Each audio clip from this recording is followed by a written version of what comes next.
Okay, good morning guys. So firstly I just want to quickly apologise. Thursday and Friday last week I was a little bit off the grid. My son was ill with sickness and diarrhoea. Not really oversharing and telling you too much here, but obviously looking after him at home. My office is away from the house, and I'm sure you all know how it is when you've got that kind of particular illness and ailment. Morning Bunker, how you doing matey? Yeah, kind of keeping him away from the house where I don't have a toilet or any running water or anything else like that. Not the best idea. So yeah, basically sculpting was an absolute no-go Thursday and Friday because of that, unfortunately. And yeah, also an apology to AJ on the same front for Winter's Tales. I know she wanted these models finished for a live stream today. No, tomorrow, sorry. And yeah, 2 days of lost time due to illness kind of crapped on that plan basically. So I'm just back on with the Winter's Tale sculpts here, just trying to get them finished off. So this is Huxley getting finished today. Get him posed up and then sent over to AJ so she can do what she needs to do with him.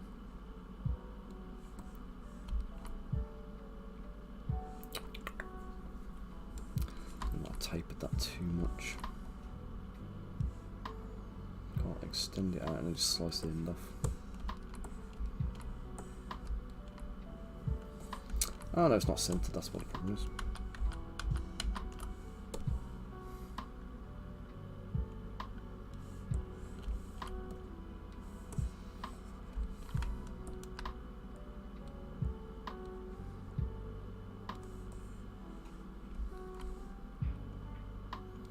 How are you this morning, Bunker, anyway?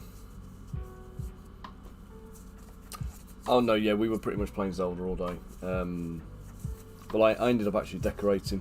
I ended up having to decorate the like the front room of the house.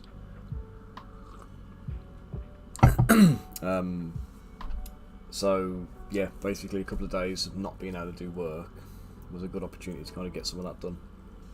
So it worked out all right in terms of that. But yeah, Jacob was absolutely elated that he threw his guts up on Wednesday night, because we told him he wasn't allowed to go back to school for 48 hours, and he went, "Does that mean I'll be at home on Friday when Zelda comes out?" And I'm like, "Yes, mate."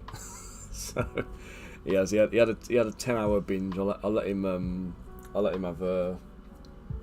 Haley was like, "No, he's got to do some homework." I'm like, "I'm not. He's waited 2 years for the game. I'm not going to make him do homework when he's A, ill, and B, vibrating with excitement over not the release of Tears of the Kingdom."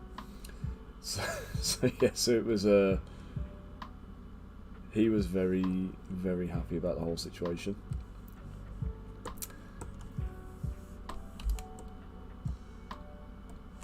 And for what it's worth, great game as well.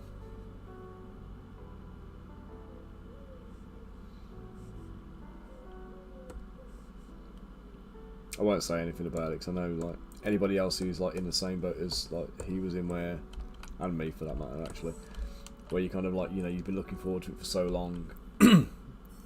You want to kind of experience it for the first time, because it is one of those games that's like, it's so epic, you've got to experience it. And if you played the first one, this one is like just wow. But I've seen a lot of mixed reviews for it actually, which surprised me. But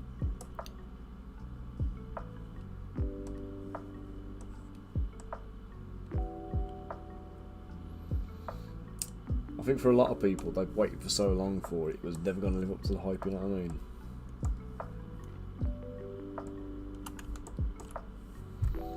Like, no matter what they did, it was never going to be good enough.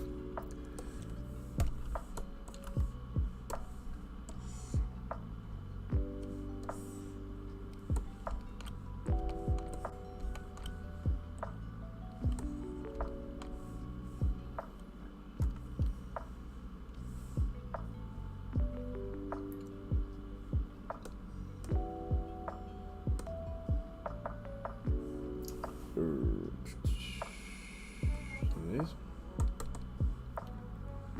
It is. It's very good, mate. I've hardly played it. Well, I haven't played it.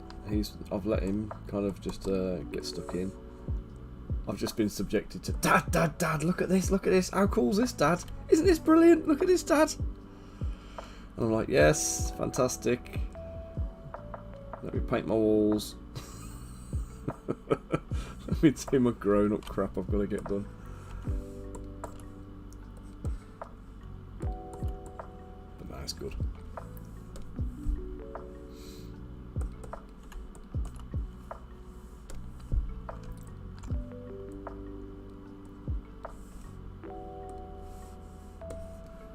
So he's getting his hammer done. The models, the actual character himself is ready, so he's just good to pose.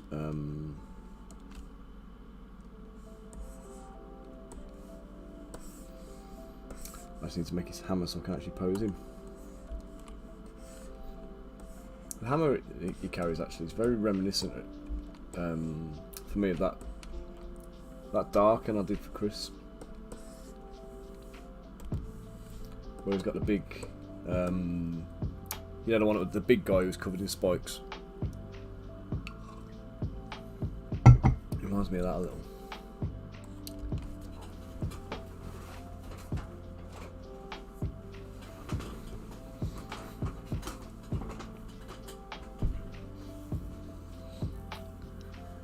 Let me check the drawing for the bottom of the.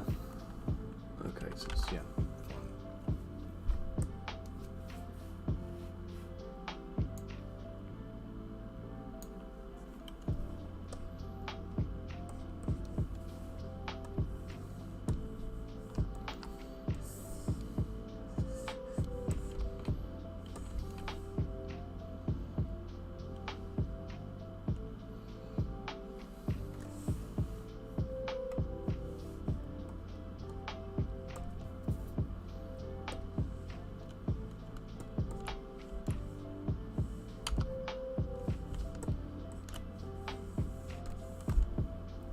Anything new on Minecraft for you, Bunker?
Anything interesting on there, or is it all the kind of usual kind of stuff?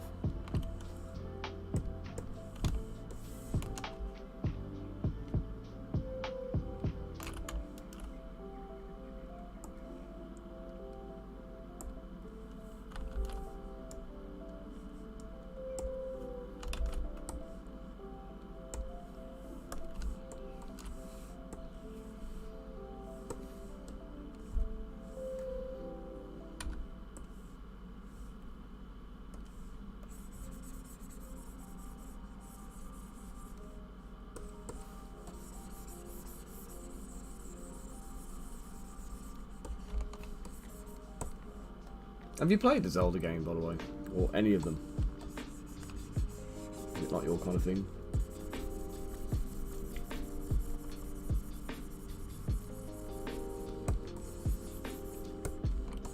I had to laugh as well. Because, like my niece, her boyfriend Sam, is like Jacob's best mate. Like gaming and stuff. He comes around the house all the time, and Jacob just wants to tell him about games and stuff. And Sam always shares, like, you know, what he knows about the games and stuff with Jacob. And it was actually Sam who lent us Breath of the Wild. So he obviously bought it when it was first out in like 2017. So we were a bit late to the party with the whole thing. Sam had like finished it and all that kind of business. So obviously he's helped Jacob a little bit and showed him what he needs to know and all this kind of stuff. So the new one comes out and Jacob is just desperate to tell him everything. And I said to him, I said, mate, I said, right, here's the deal, right? I said, Sam isn't getting Zelda until his birthday, which is on the 22nd. I said, so if you see Sam between now and his birthday, you're not allowed to tell him anything about the game. And this look of horror came across his face. And he was like, Dad, that's going to be so hard. I was like, yep. I know.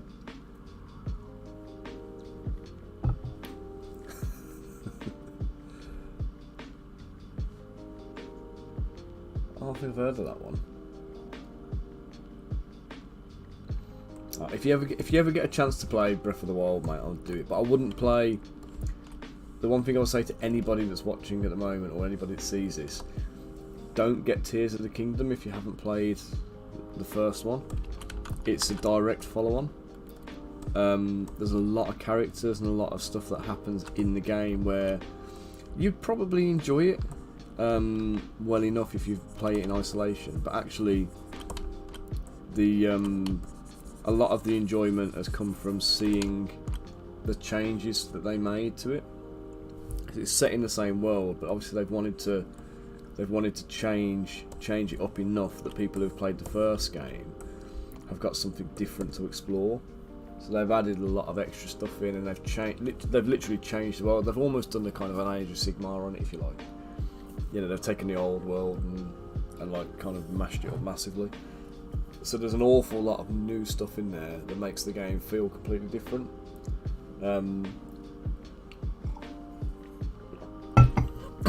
But yeah, it's for what it's worth, it's a brilliant game. Both of them are.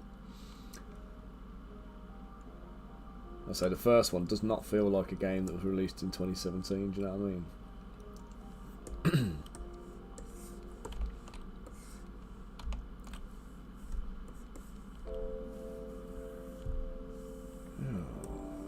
I feel out of practice on this today.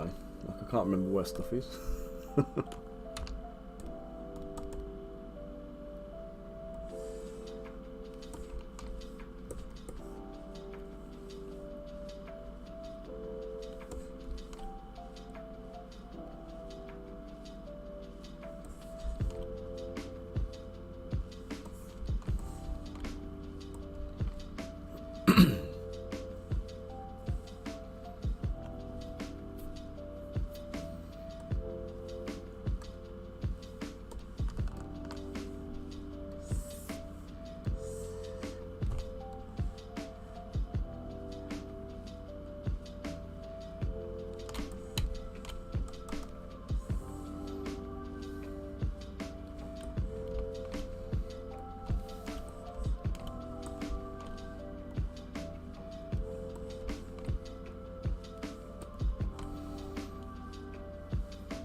Some polish on this.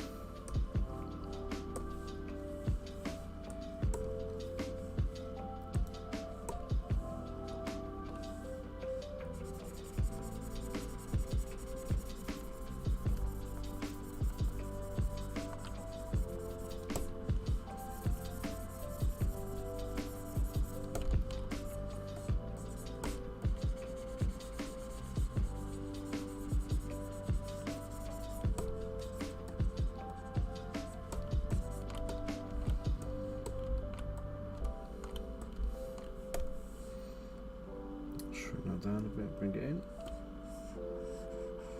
I'm just going to shave that little touch out.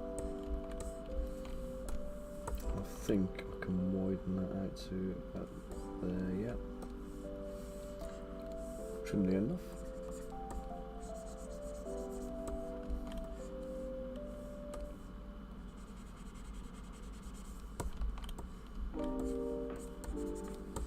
There you go.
Let's call that hammer done.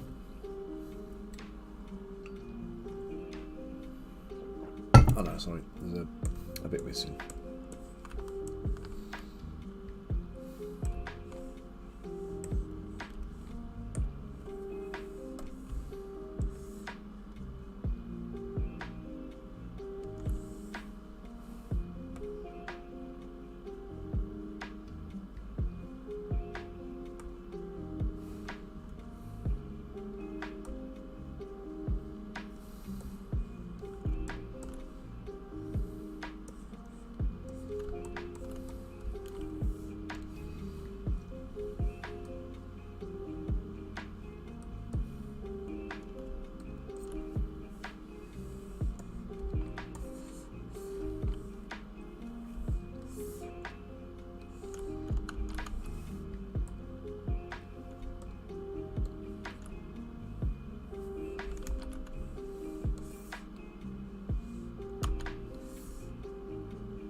10, 20, 30. 10, 20, 30, 31, 30. Right, so I need to just shrink the ruler a little bit to make it a touch taller. A bit. That's fine.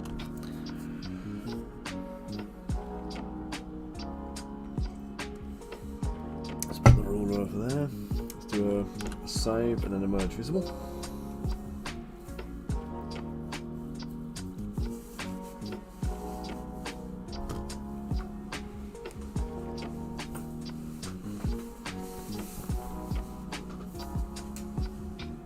Today.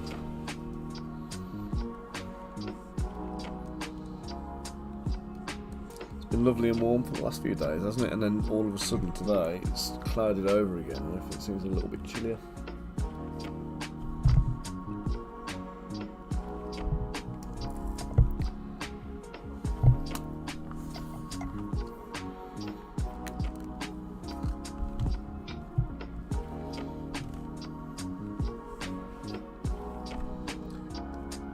Did I do merge visible yet? No.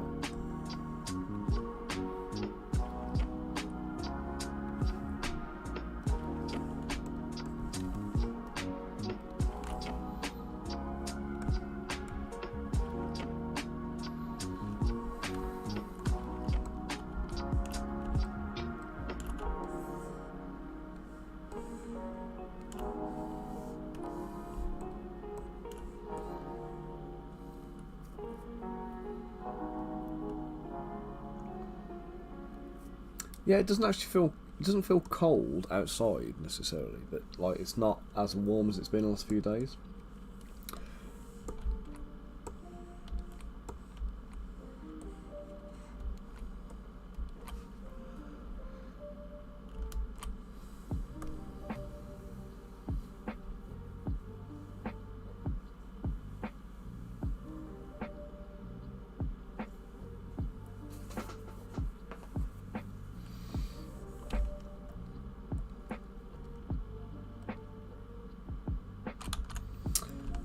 Let's just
let's take the hands from Anishka, I think.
think I might just have to give this hammer a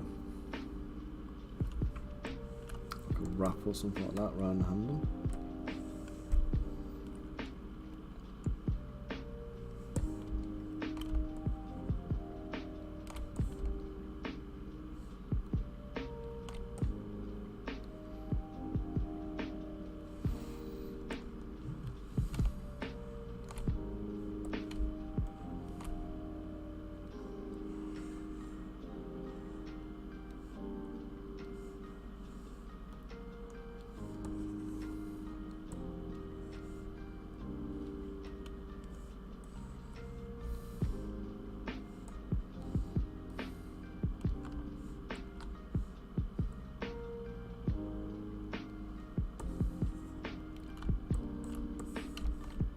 I'll do.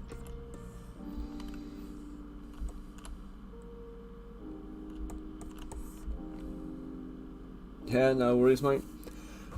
I'm just sculpting away, doing my thing.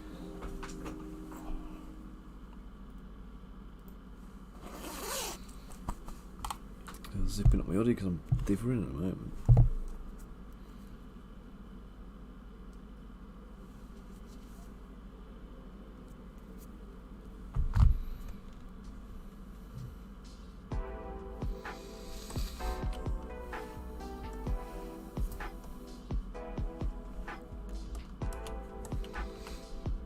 So I want the hammer to be kind of here, like this, I think.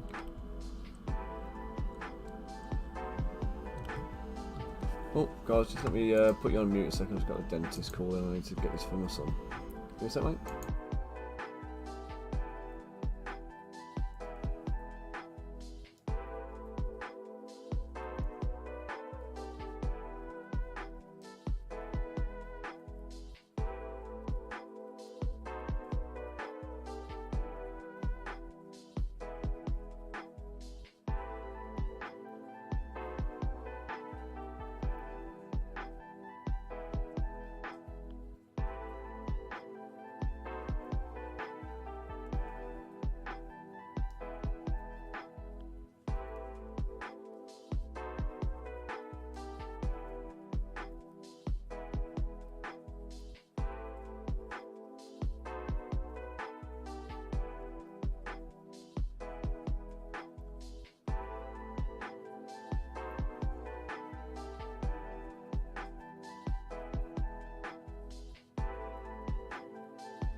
Right, we're back. So Jacob's got, they call it sharp teeth apparently,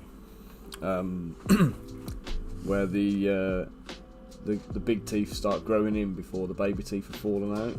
So he's got like these like a double row of teeth at the bottom, and they were supposed to have come out on their own about a year ago, and they haven't.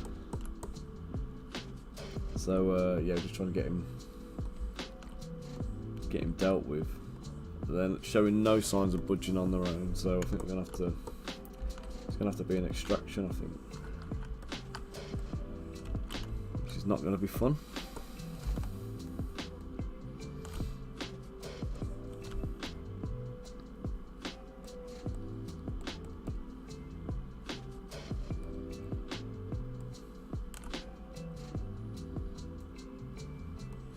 What's going on?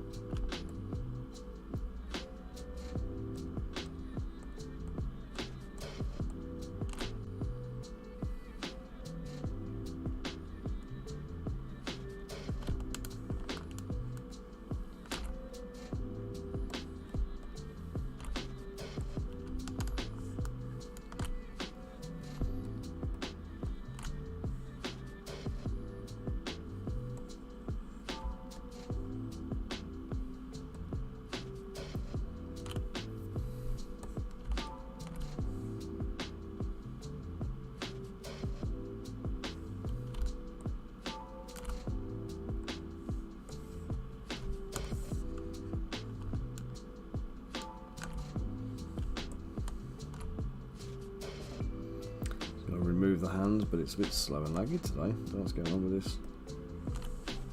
I often work on 11 million poly models and it doesn't normally cause me this many issues.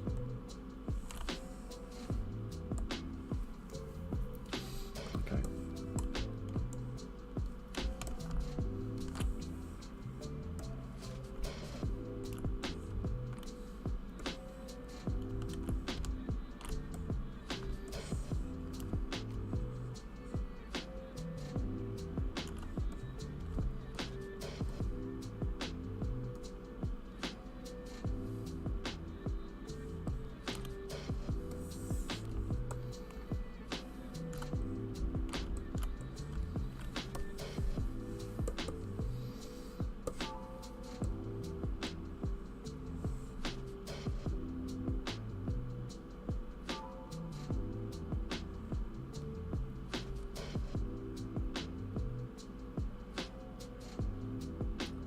I don't know what you're on about, mate. What are you talking about?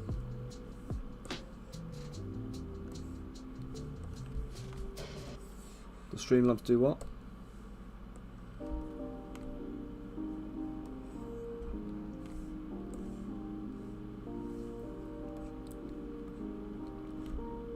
What about the mod badge or something?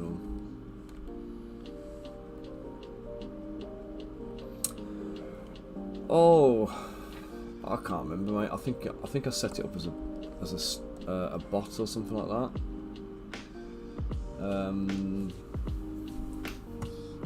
Let me see. It might be.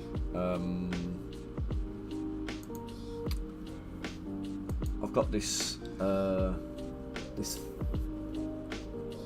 add-on thing called Mix It Up. Yeah, it's in Mix It Up, mate.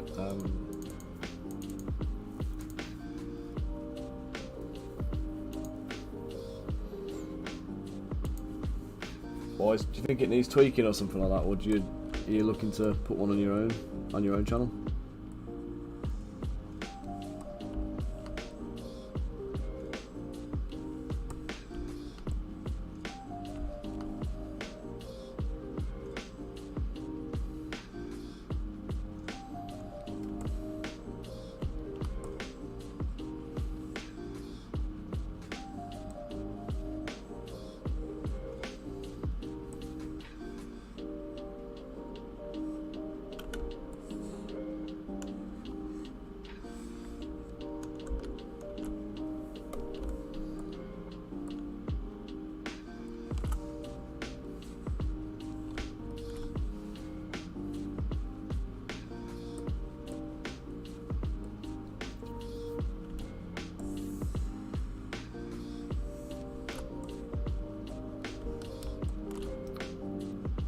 Is that a good thing or a bad thing?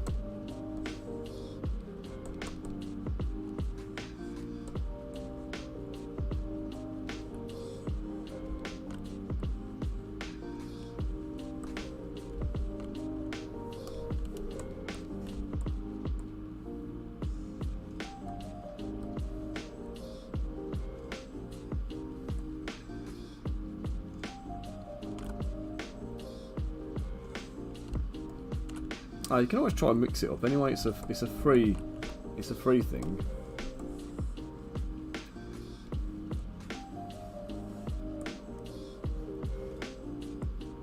Oh yeah. Oh mate, I'm just honestly, I've seen, like, if you look at Mike's channel, when he does shout outs, he's got like a special message comes up. It seems like they seem to just come out quite quickly and easily.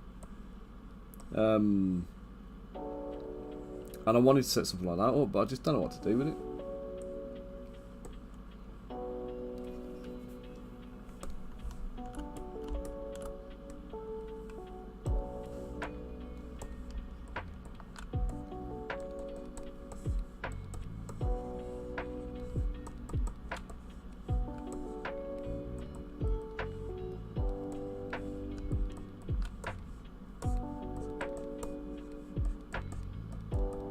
There's probably still loads of stuff I need to set up, really.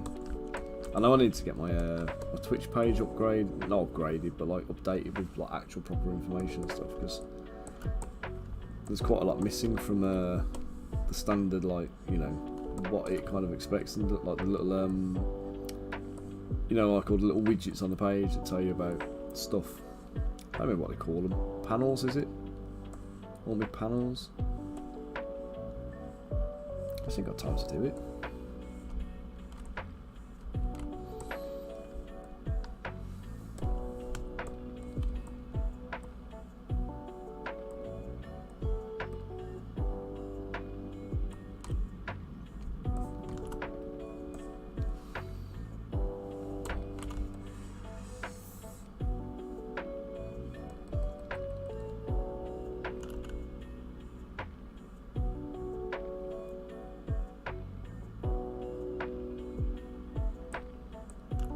I mean, I'll say it was setting it up on Mix It Up was easy.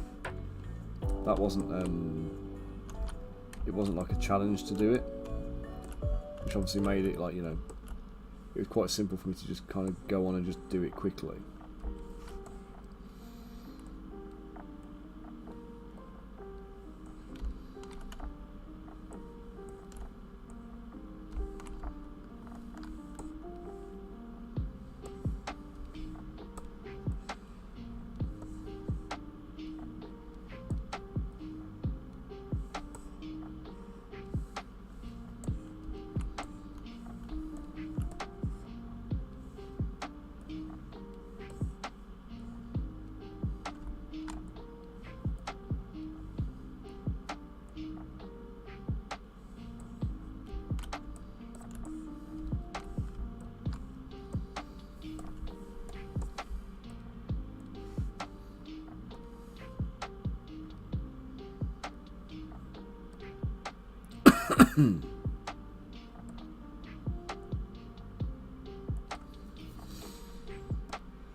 I'm going to split that off, actually, you know,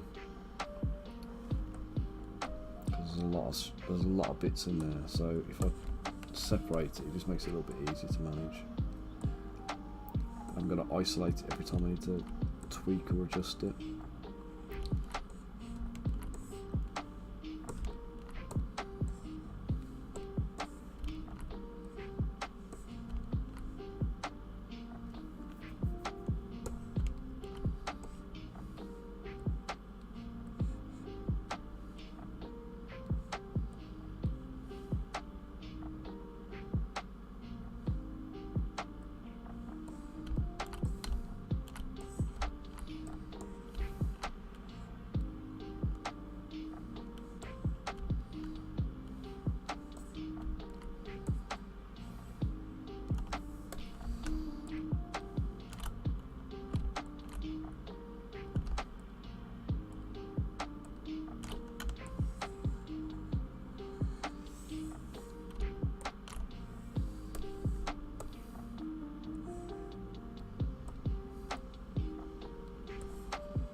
So I've got some dwarfs from another Twitcher. The resin they use is reflective.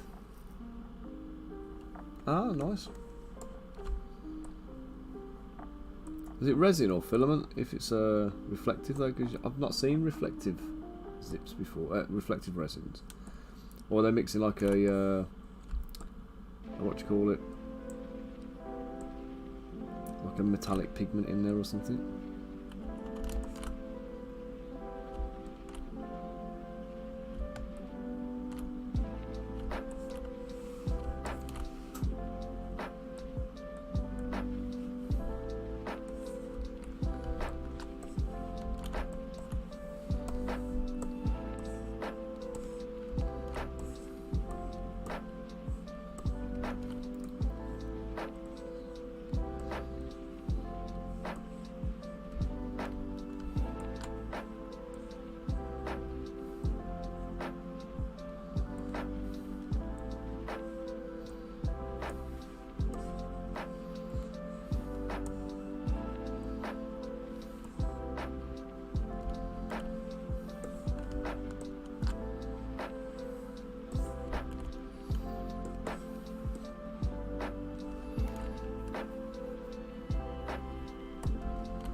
Oh mate, is it that brittle, is it?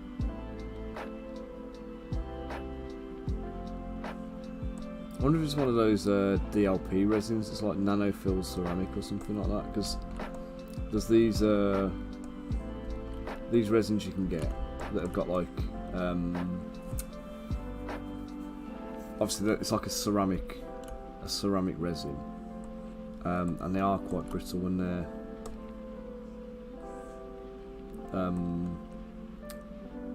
cured up, but obviously they can be over cured as well.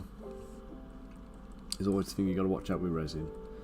So resin, when it's in its kind of like partially cured state straight off the printer, can be quite flexible still, as long as you haven't overexposed it or anything. And if you've got a flexible resin,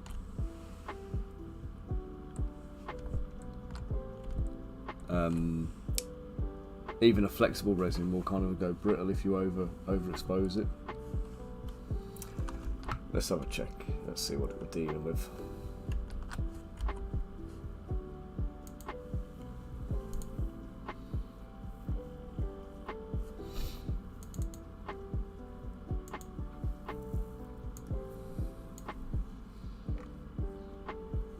It doesn't actually look reflective in the picture, but obviously I suppose it wouldn't, would it? Because you've managed to take a picture of it.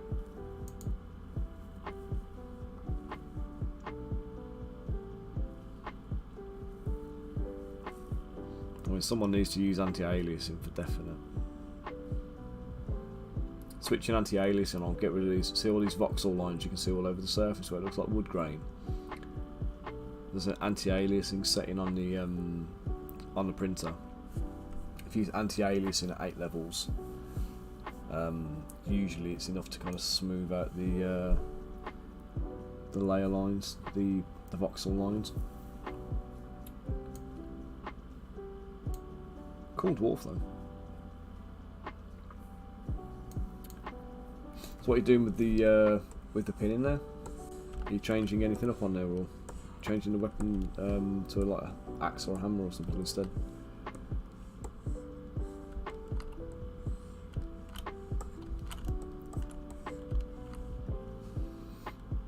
Right, let's do the legs first.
Make sure that's all masked up properly.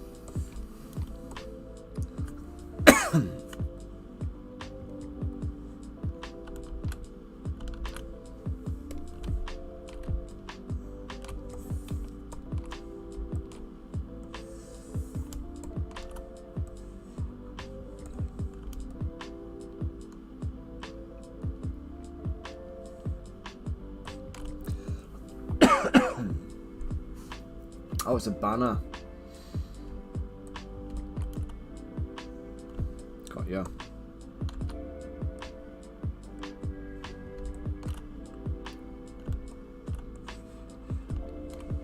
Yeah, that makes sense then.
you think it broke because the resin is so brittle then? It's always one of the issues, isn't it? I've started collecting resins in after UK Game Expo's finished, and I've dealt with all the printing side of things for this. I'm going to start doing my resin testing. So the whole purpose of doing resin testing is to like try and find. Everyone's looking at the best printers and what are the best printers for doing miniatures, but the resin's like equally important. More so in some cases, because a good resin can get you good results even on a bad printer.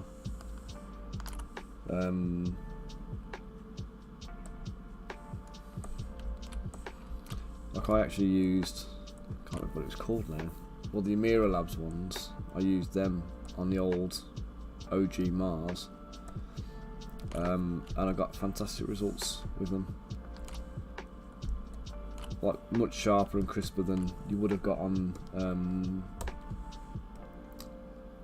the printer using just like your bog standard cheap resins like the Elegoo ones and whatever. And then I also tried this. I can't remember what it's called now. It was like red clay or something like that. It was a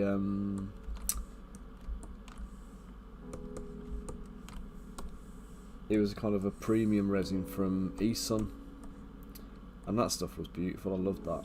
It was just expensive, and it only came in a half-litre bottle.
of rotating at the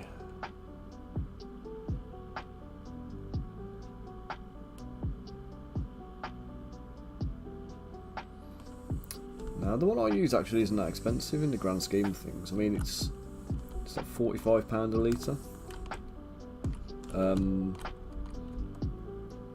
which you know you get some you can get some really flexible cheap resins actually, but the issue's not the what do you call it,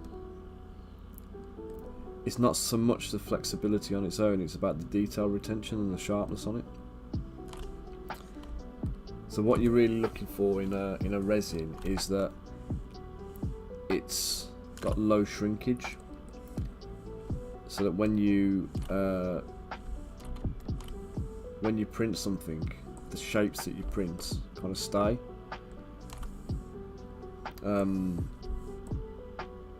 Just to clone this, I'll just do it all twice.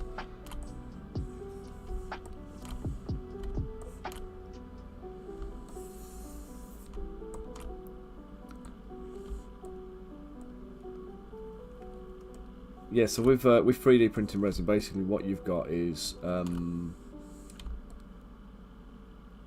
you've got some resins that can make the can make a print look overexposed and soft, and basically where you get that like softness, you lose like definition on the edges. So you'll lose like the sharp, crisp edges. You'll lose like very fine details in the model, even if the printer's good.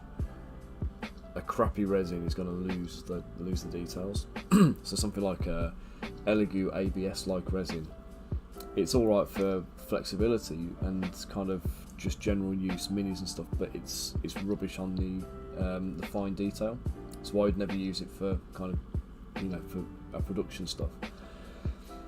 Then you've got like the opposite extreme where you've got resins like Epax Hard, for example, that will take the detail. Well, actually, forget that. Epax Hard, crap. The Soriatec resin, the Soriatec Fast resin, super crisp, super sharp prints, but really brittle. So it's very prone to breaking. And I like it for kind of like display pieces, but I wouldn't use it for like a gaming model. So the one I use, which is the Frozen Aqua 4K, is a good mix of both. It's got a good amount of flexibility in there, and it's got really good detail retention because it's got the really low shrinkage. But there's things like the Amira Labs resin, Amira Labs TGM7. Now that stuff is expensive. That's like 80 quid a litre. And that is really good stuff, but you pay your premium for it. Do you know what I mean? It's like, I always think it was like insuring your models. So you spent a lot of time. You're going to spend a lot of time and effort painting them. You're going to put a lot of effort into making the the models as good as they can be. You want to make sure that it's protected. What the bloody hell is that?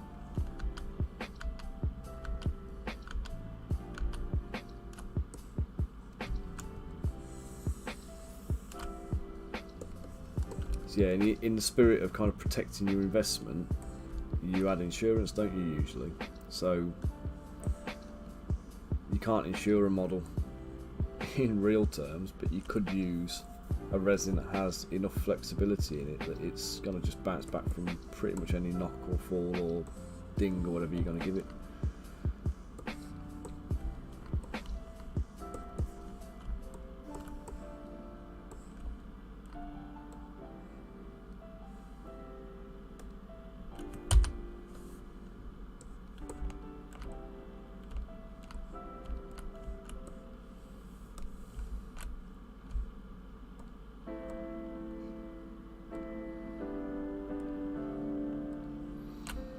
And then again, in even starker contrast to all of that, there was one resin I used to use which was for doing master production.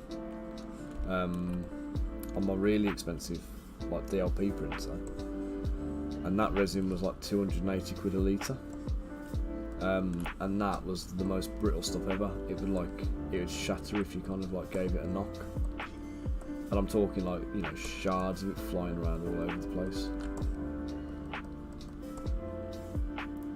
In fact, when we did the Rathborn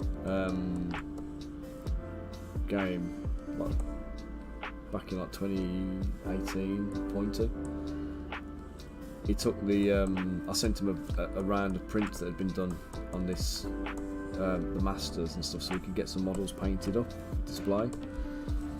And I remember he was walking out of the out of his flat to go down and spray him up in the car park, and he got him on a baking tray, and he walked up into the back into the house, back into the flat with the models that had just been primed, and he had 2 full factions primed up on the tray. It was probably about 70 quid's worth of prints, like I'm talking like raw resin, about 70 quid's worth of raw resin in prints and stuff.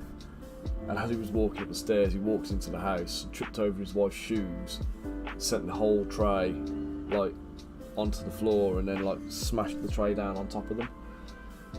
And yeah, he wasn't very happy. He phoned me up in a bit of a state after that. they basically exploded into dust, and they were just unsalvageable.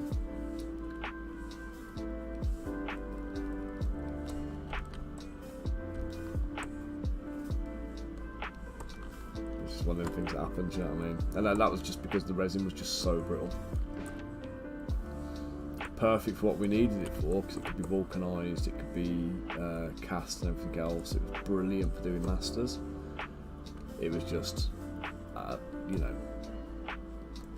it wasn't suitable for kind of everyday use or any kind of physical abuse, obviously. Physical impacts and stuff just kill it dead.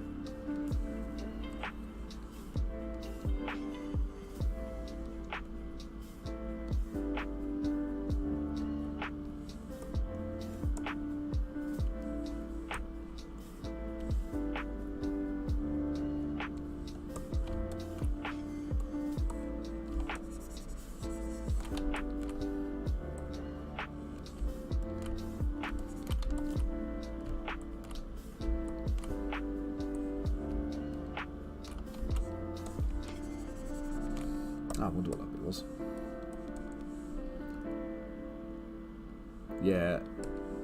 Yeah, Sean's always on about the Amira Lab stuff. He got a load as a freebie from him. I don't know if he's actually paid for any yet, but or if they're just sending it to him as a thing. 'Cause it's quite hard to get hold of it over here. We've had a few issues with the supply because the distributor for it was my mate Alex. And sadly he passed away back in June, I think it was. He'd had a nasty case of asbestosis from one of his previous jobs and stuff, and he'd used the settlement to pay out and to set up a business, and he passed the business on to his wife. And I don't think she's got the same like enthusiasm for it that he did. He was like full on 3D printer nerd. If I needed to know anything, I'd go straight to him and he'd tell me what I needed to know. Whereas she's not she hasn't got the same like interest in it.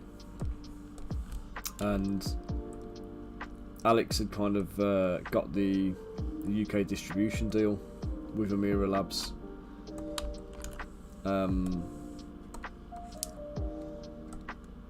But the last time I spoke to Andreas at Amira Labs, they were struggling a little bit. I think they were trying to get supply into Amazon or something like that, so they could get make it readily available. But people complain about it all the time because of the price. But like I said, it's the insurance factor. Do you know what I mean? You've got to look at it you can't look at it as black and white, as in like how much does the resin cost. You've got to look at the properties of the resin. And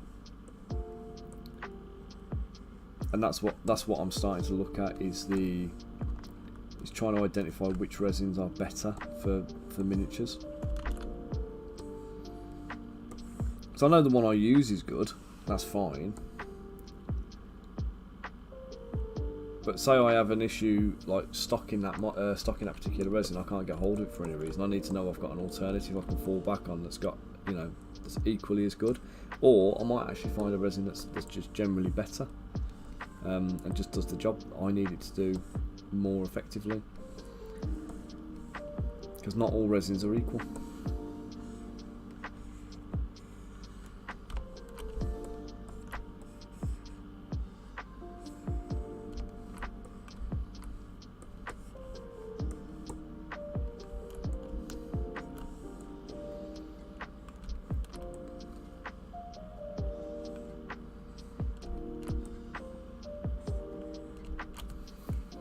Okay, I think I'm happy with that. I'm going to lock him down, I think.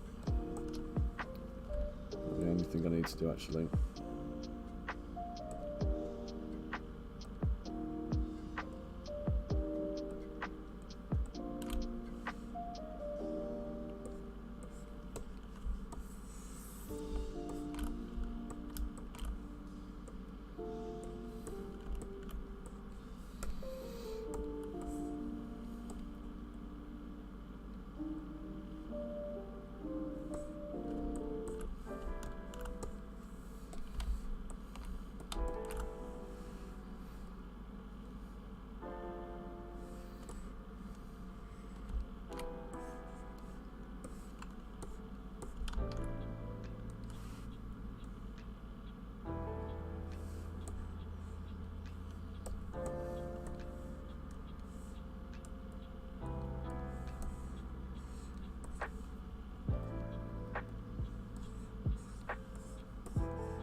Merge his trousers together, just make sure I can get a.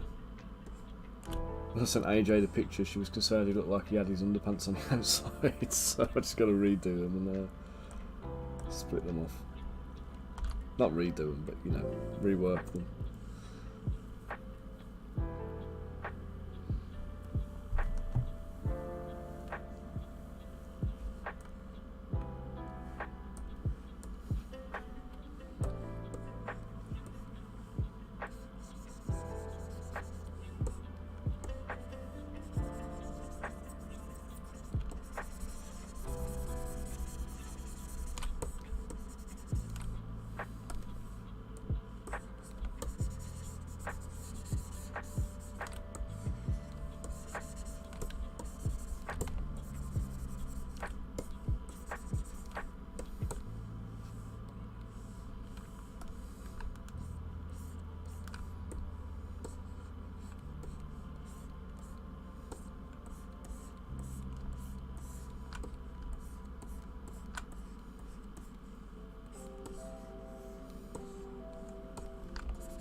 Oh yeah. Well, she loved the shorts. She liked the idea of them, but then it was she said like they're his fancy shorts, so she wanted to stick with trousers for his actual kind of like, you know, mini outfit kind of thing, which is fine. It was easy enough to deal with, but.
looks a bit better.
Save, merge, and then we're done.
Okay, so Huxley done.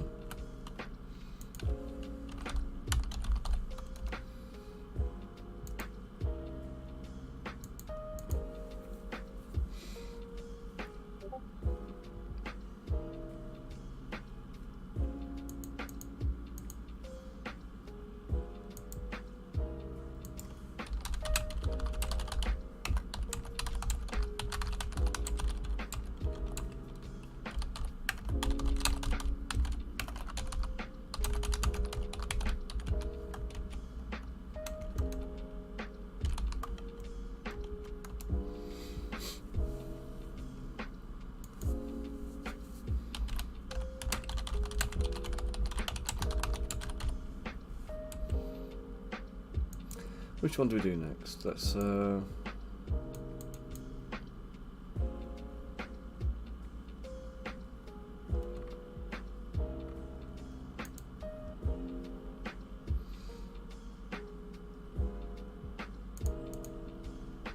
we Ross go next? She seems like an easy one.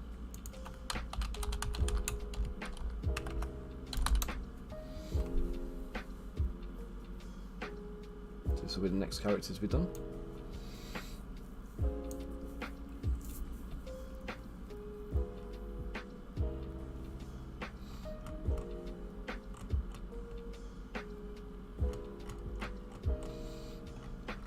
See what the pose brief was.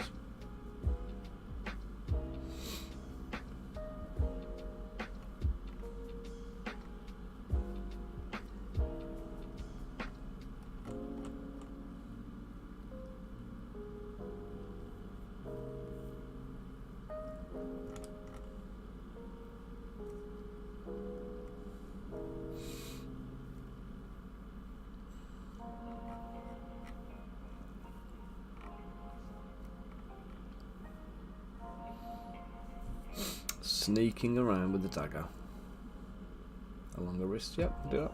Not a problem.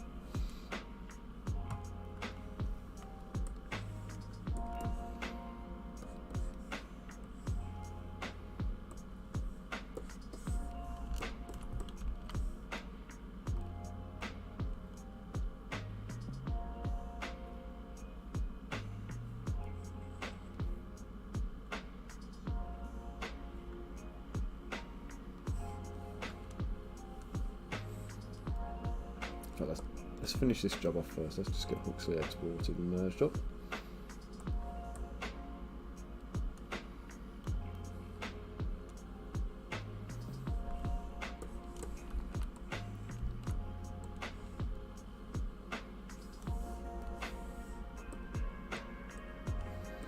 And that's, there you go. So 2.5 million polys and 1 solid mesh now. I just need to go in and do some filling. So a little bit in the backpack I was always concerned about. I think it's going to be a void, so let's just fill that touch.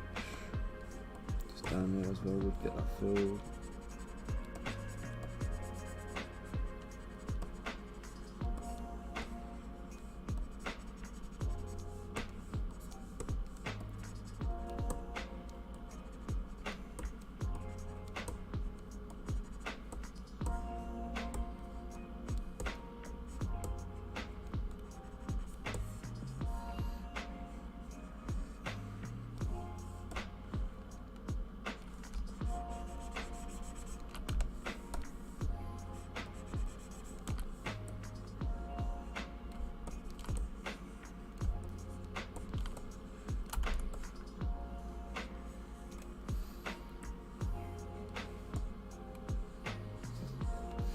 He's looking pretty tight actually. I don't think I've got many areas where he's there's potential for undercuts on this guy, which is nice. A nice change.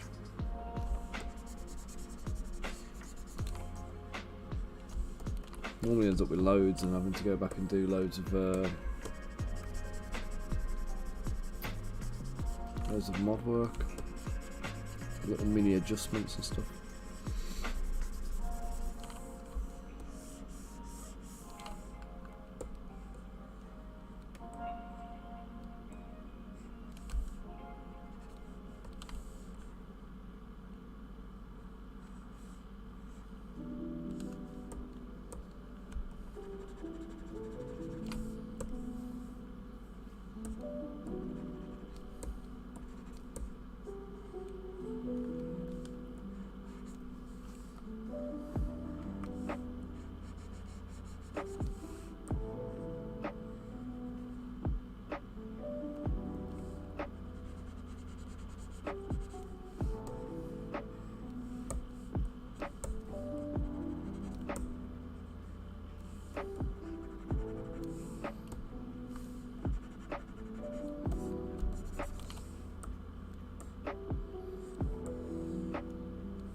let me just read in my Dynamesh. I'm going to get this guy exported and I'm going to go grab a coffee.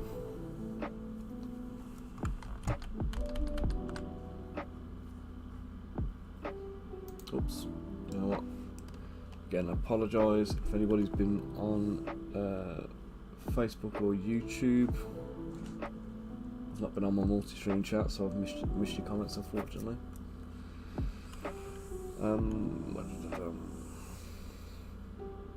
Pre-process.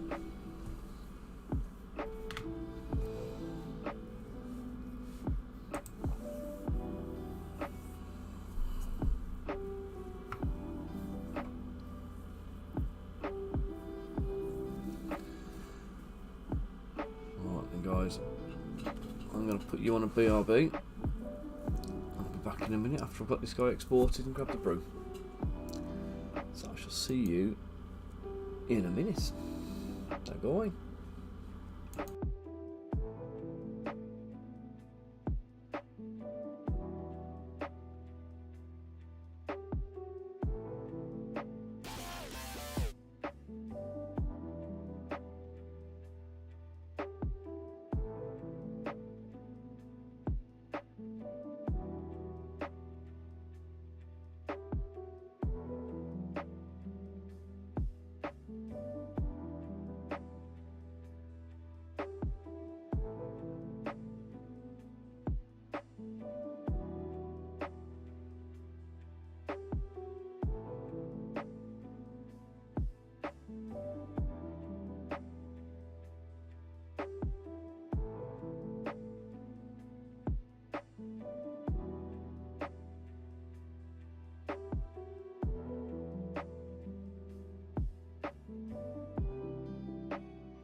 throwing all the discounts up, bunker.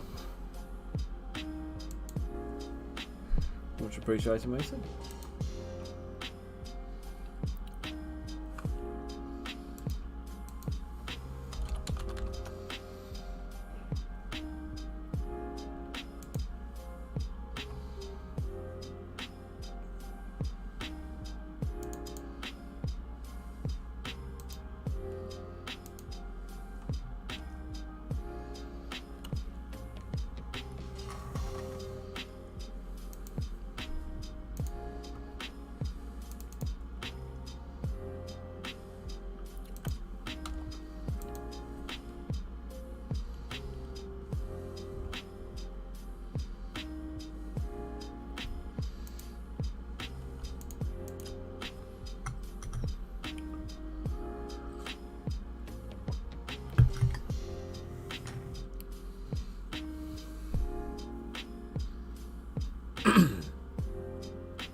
Okay, so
she's like 4 foot tall, so she's waist high to all of them.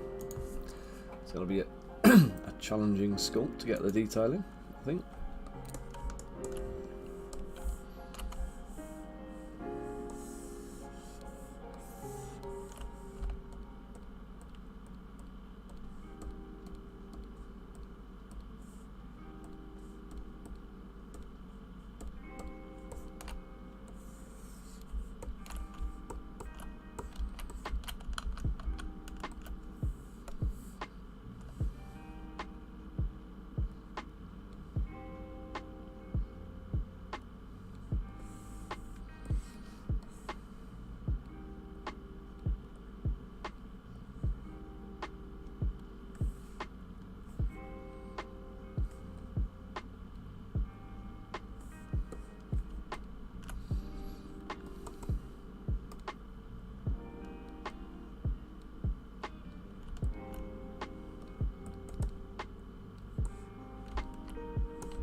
To make her arms thicker, let's just take all of the bits here,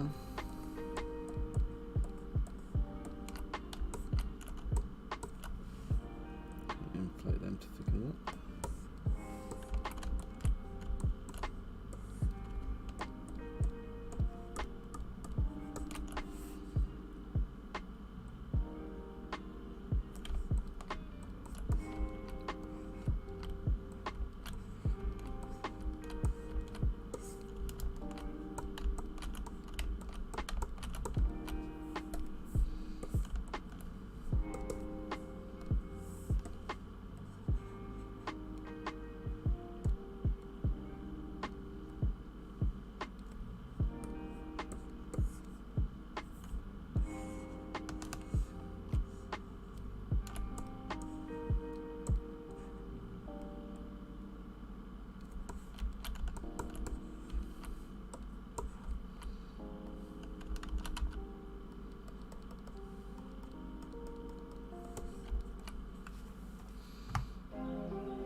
Hey Kev, how you doing, matey?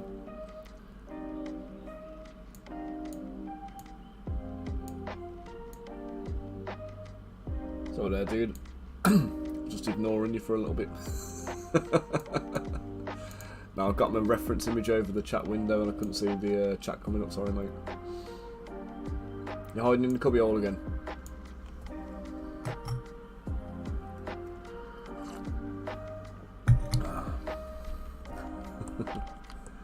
How do you dodge people at work?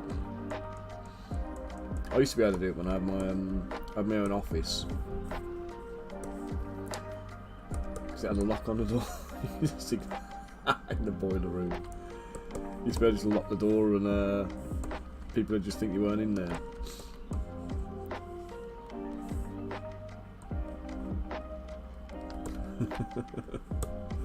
Fair dues, mate, fair dues.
Oh, Kickstarter, mate. It finished on £4.5 I think. Or just shy of 4.5. So yeah, it did pretty well. I'm going to be putting up on my manufacturing on tribes, not tribes, on my manufacturing campaigns for a second run to kind of do the pledge manager shortly as well. I'm just waiting for Kickstarter to release the funds and let me know who's on. But I'm just getting the files prepped and populating the pledge manager file distribution, etc. at the moment.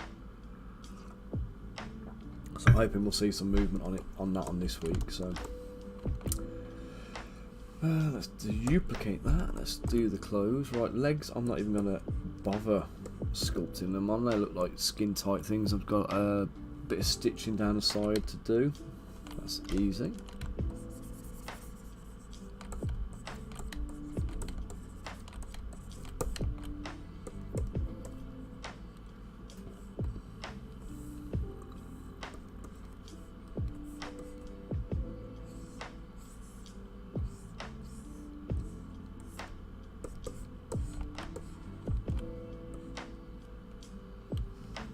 Real mate, lovely. Cheers, Kev.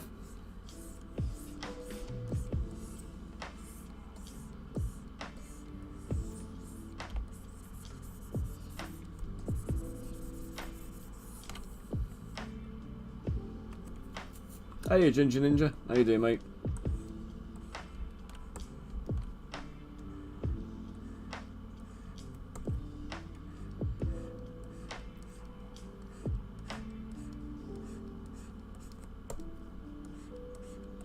What's prismatic wall?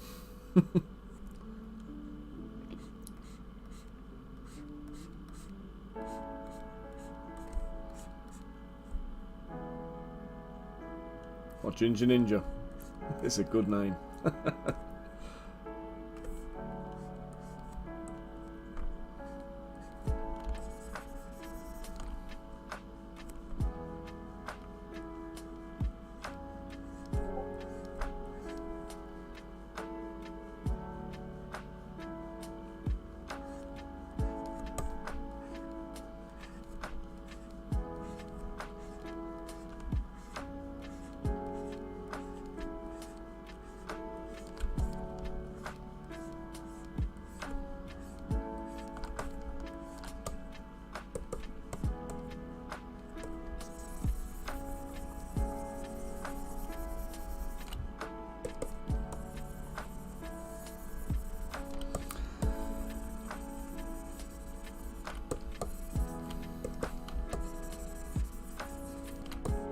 So this lady here is going to be like a gnome rogue, I think, looking like.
No worries, mate. I'm sure you did that before. I'm sure the last time you joined in the chat on the channel here, I'm sure it was the wrong conversation again. I was beginning to think that's just how you join conversations now. It's just like with random, just completely random phrases.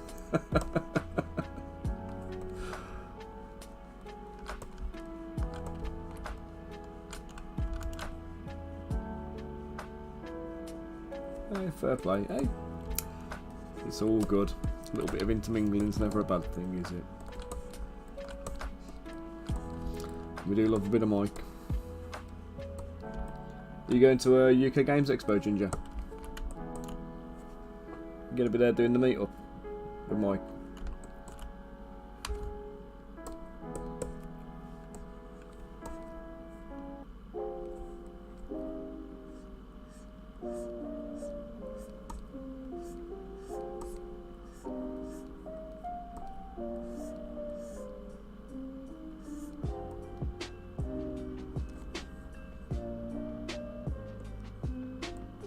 Shame, but congratulations at the same time.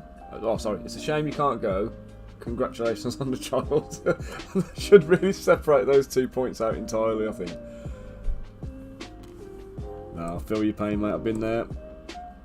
Been there twice. It is expensive business.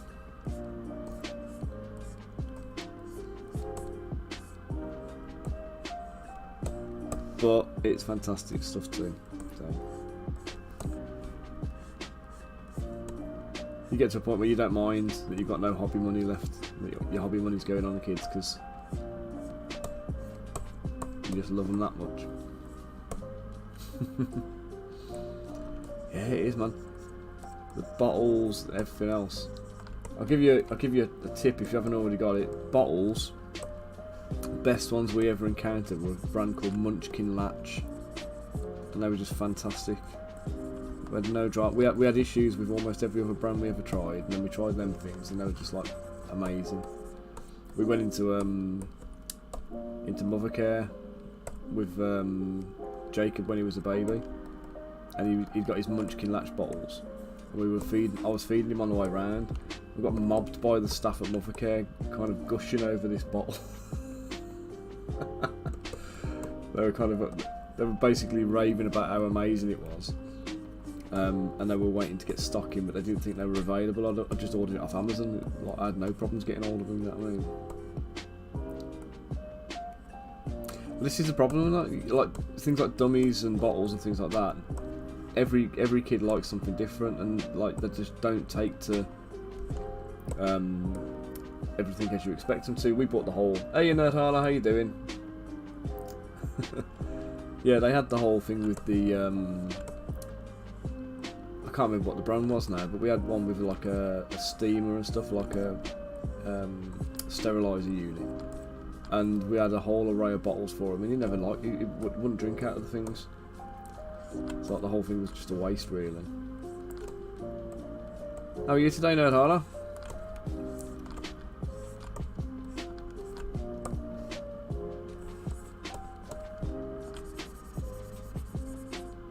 Oh my god. What, that was how you woke up this morning?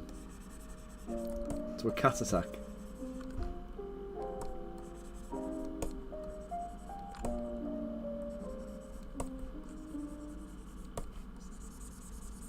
Is your cat a popular one this morning then?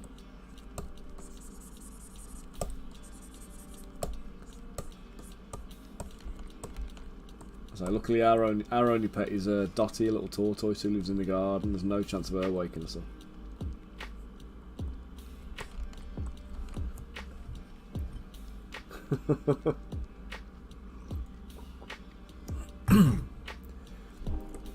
You need to be creative and make a little dispenser that you can train him to activate, so he doesn't have to bother you.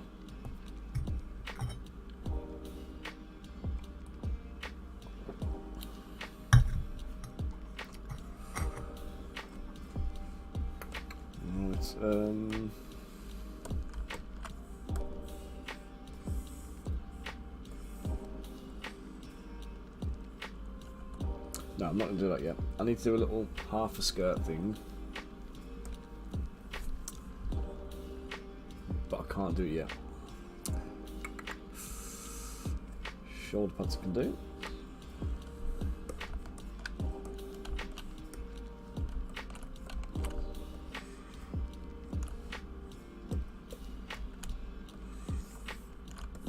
You should design one and patent it. It's I don't even know if the thing exists. I imagine you're not the only person who could do with one.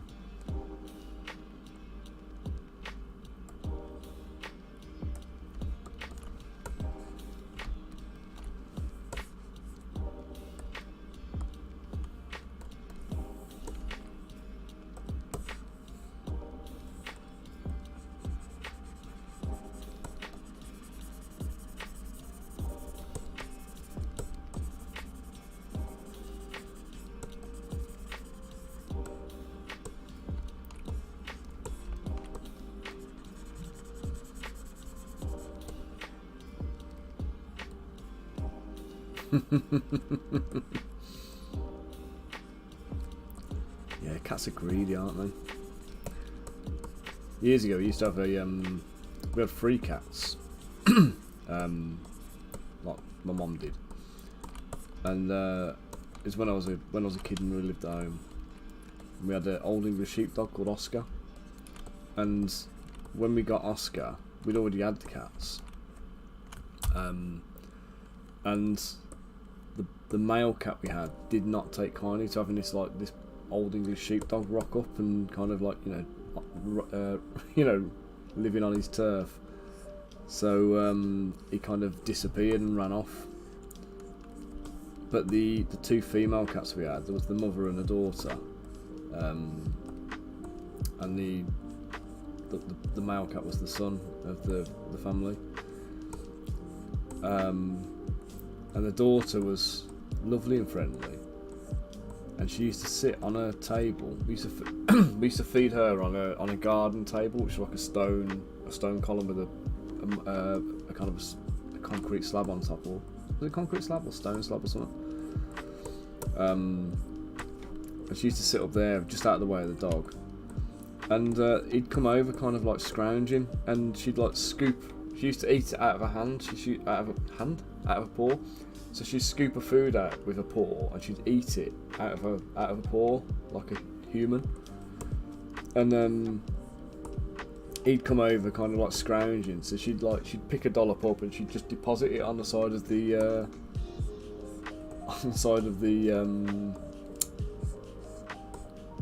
what do you call it now? Oh, thank you, Bunker. Yeah, just deposit it on the side of the table, and the dog used to kind of come and like share their dinner with her then. That was a painful story, wasn't it? Kind of trying to get that out. I was trying to focus on what I'm doing and talk at the same time. I'm just failing today. These are like kind of pointy, I think.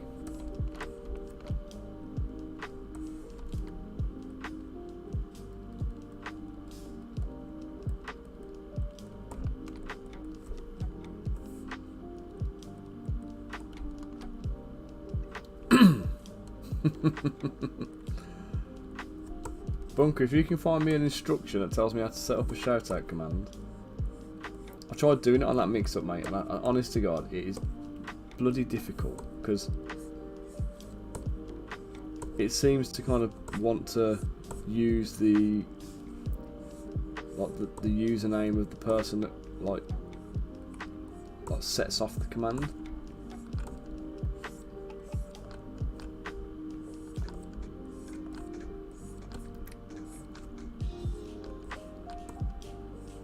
I can't seem to find a way to make it do a command that says, like, you know,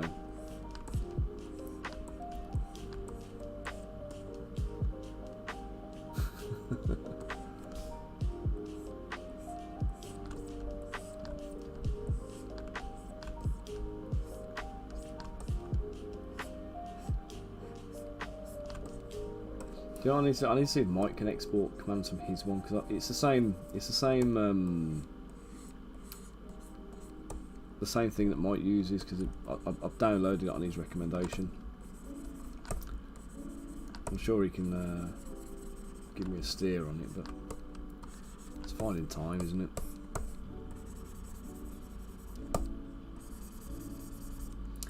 He's a busy man with a family, and so am I.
Boots.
panicked then. I thought something bad had happened.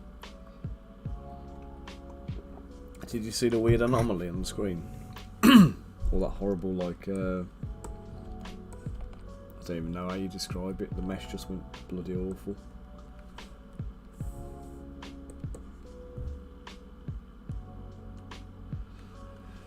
Boots.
What am I doing? Ah, turds.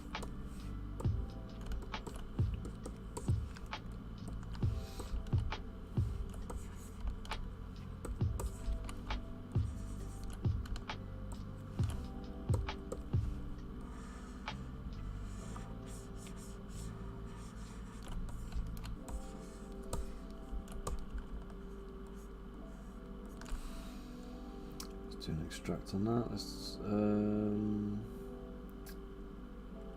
458. Handy if I could see, wouldn't it?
Heal. Let's do this bit.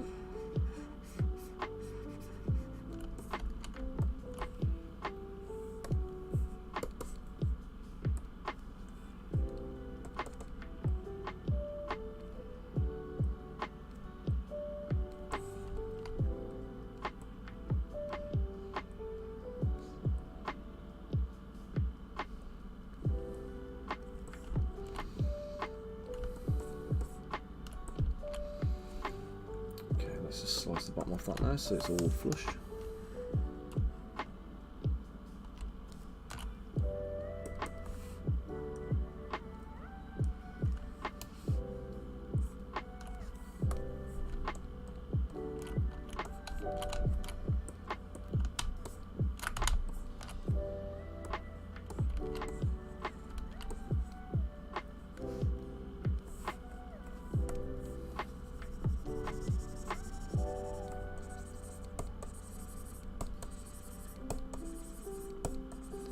Redo the smoothing on the outsides. Just looks usable.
Oops.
Saying there, Kev, you've just spent an hour and a half digging muck and gunge out of floor guttering.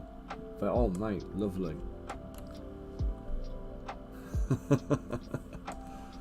Well, I can't take the credit for the tunes, unfortunately, but I'm glad they made it more tolerable for you, dude.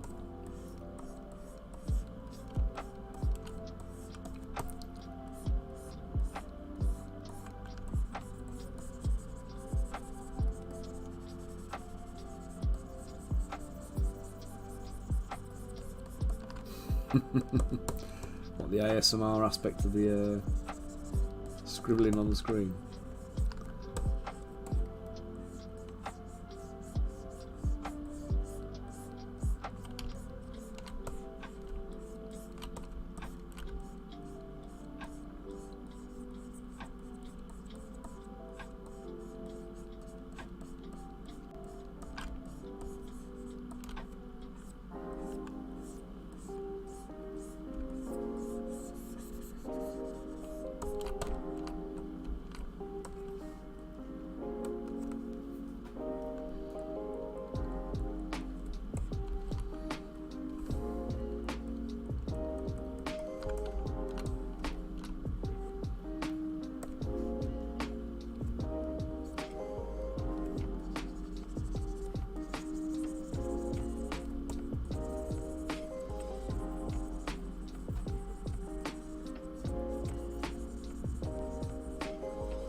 Little gnomey ears in there.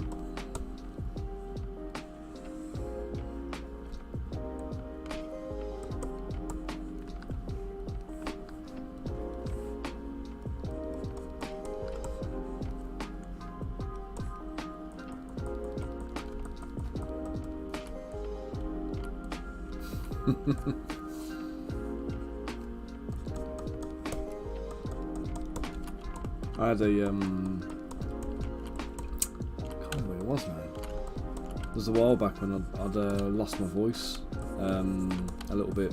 I thought I was starting to, and I was thinking like I'll do my streams. I just won't talk.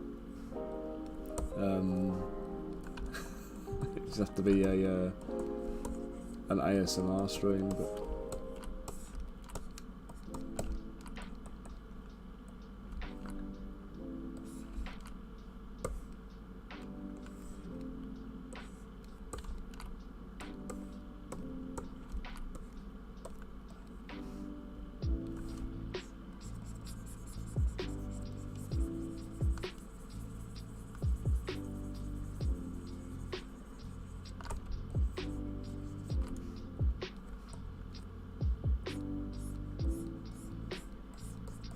What you got on your hobby plate at the moment, Kev?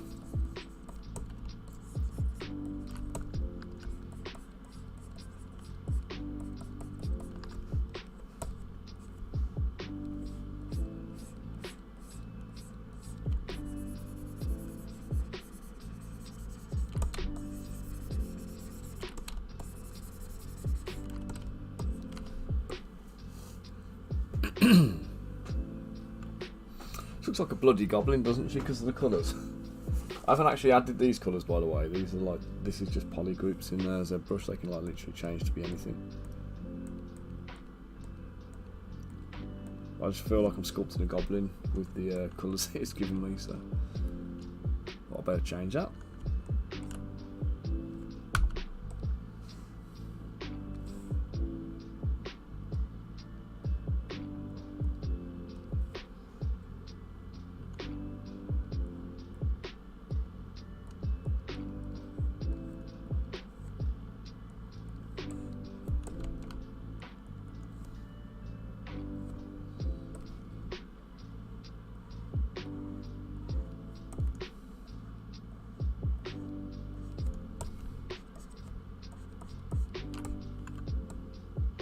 Hey, Xanderful. How you doing? Who's Yaddle? Who's Yaddle, sorry?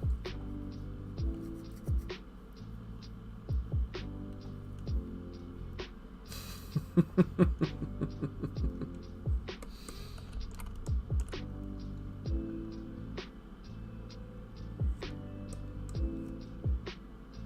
don't know, Yaddle.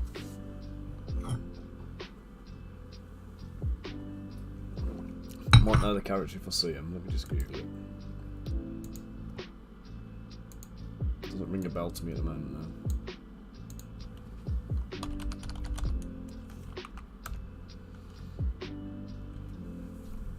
Oh, a Yoda-y type character. Is that a female Yoda?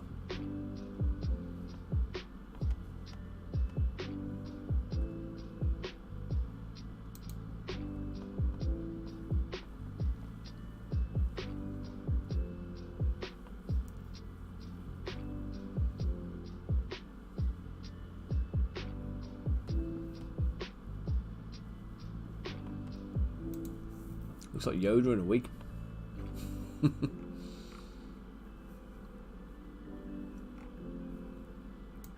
know what you mean though. There you go. It's got that same kind of vibe, hasn't it? No, she's just supposed to be a gnome. It's the colours and everything else, I think.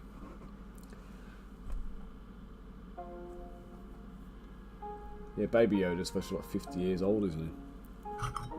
Did you see the interview with Pedro Pascal where I think it was Graham Norton talking to him? Oh, you fucking ass.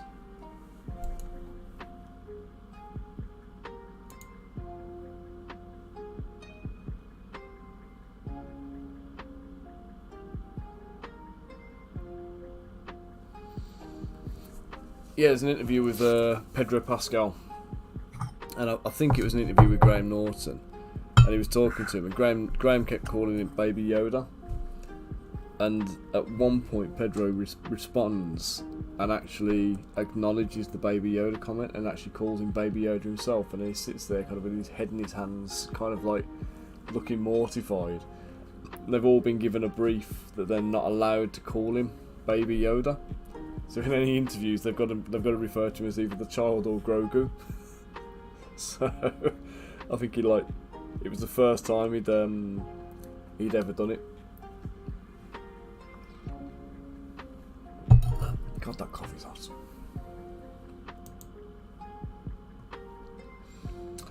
Well, luckily, I didn't lose anything from my crash.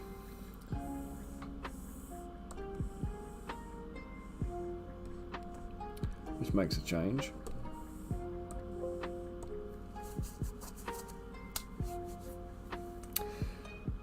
Do you know what I feel it looks like? I don't know if you're familiar with them. Do you know Timey from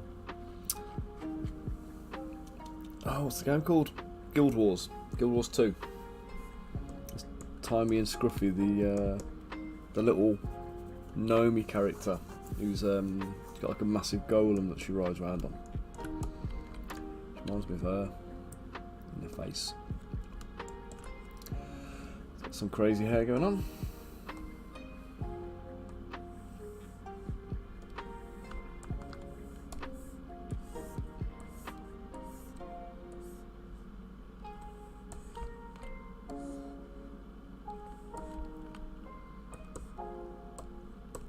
I quite enjoyed it for a while.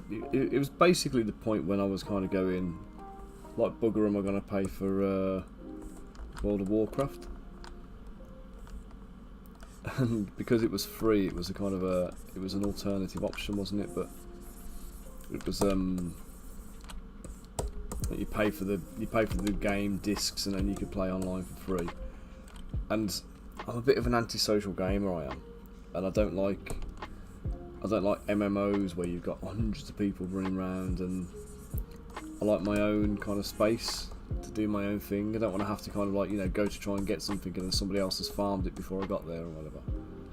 So Guild Wars is quite good because you go into the towns and it's MMO where everybody's around. You can like gather your parties and stuff.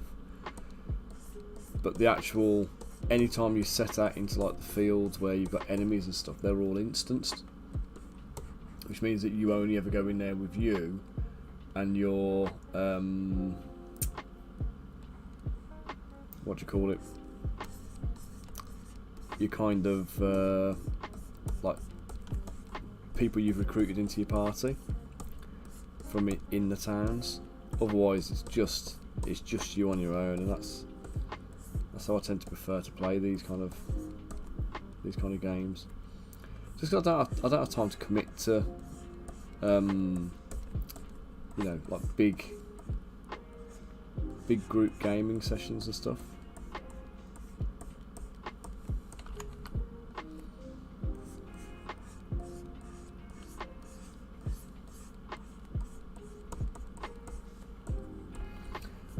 We're saying there's Underfell. Lucas never mentioned Yoda's species, and Legends never presumes what the species name is either. So all anyone can do is call him Yoda. Yeah, true.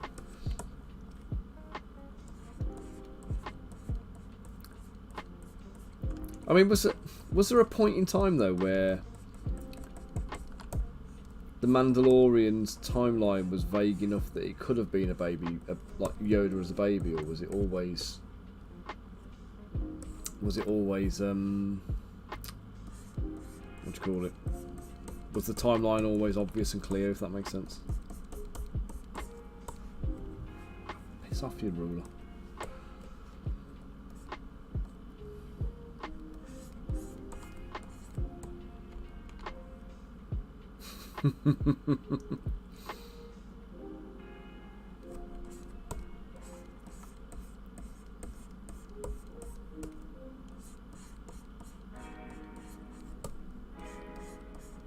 I mean, to be fair, Yoda looked like he was like thousands. Oh yeah, of course. Yeah.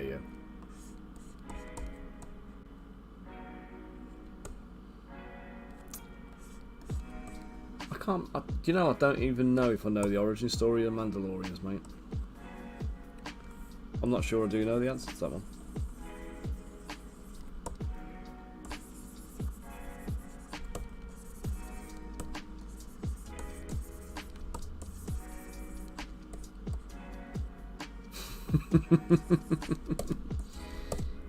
Man, that's a DeLorean.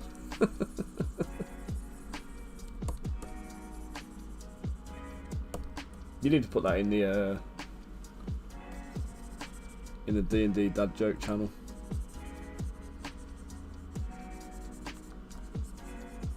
That deserves hand palm, like face palm reactions. That does, mate. Yeah, I've watched all the current series of The Mandalorian, and well, up to the end of the current series, and also you see all the what do you call it, like the state of Mandalore, and they go and explain what happened and how it happened, and the whole thing with like Bo-Katan and the Empire. I mean, I know not everybody's into like the Disney versions of the Star Wars things. I actually really like them.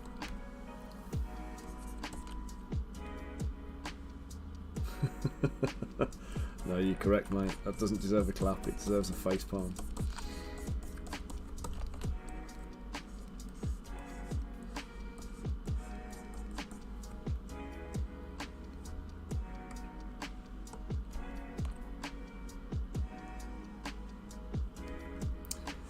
Yeah, I saw something they were saying about Din Djarin was going to be, I don't know if they've archived him or they're getting rid of him, or you know, if his Baby Yoda comment pissed him off to the point where they've sacked him.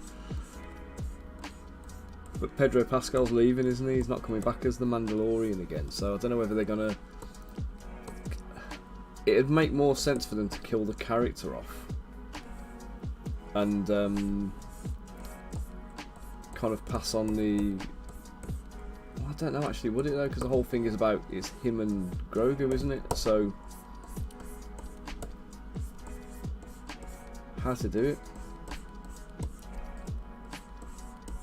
I mean, do they do like what they've done with Cavill in The Witcher? Do they just replace him? He's got a helmet on all the time. You just got to kind of get somebody who can like mimic the voice, don't you? On the basis that his helmet's not coming off again. As long as you can do a convincing Batman voice, you could do a you could put anybody in the costume, couldn't you? I suppose.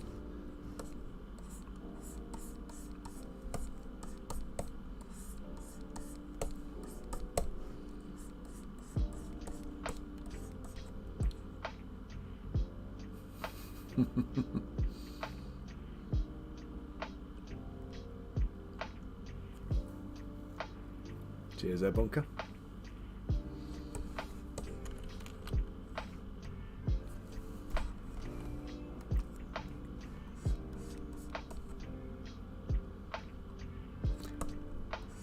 Yeah, the one interview I saw with him that made me laugh a bit was he was talking about how like people stop him in the streets, and they're like, oh, you know, I need you to speak to my son, but they don't recognise his normal voice because that's not how he normally talks, obviously. And he says he feels really weird doing the Mandalorian voice, like they always want him to do the voice on the phone. And he says it's like his sexy bedroom voice. He feels really weird doing it in front of kids. So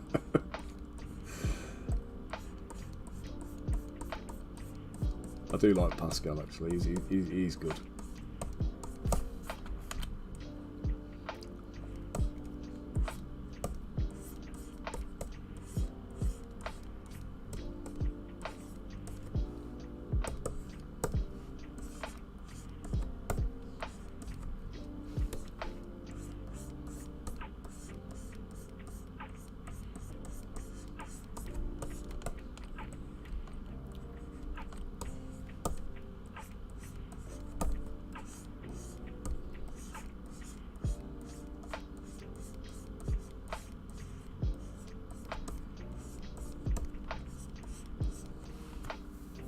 Yeah, no worries, mate.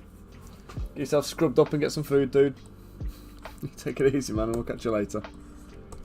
Have a catch up soon.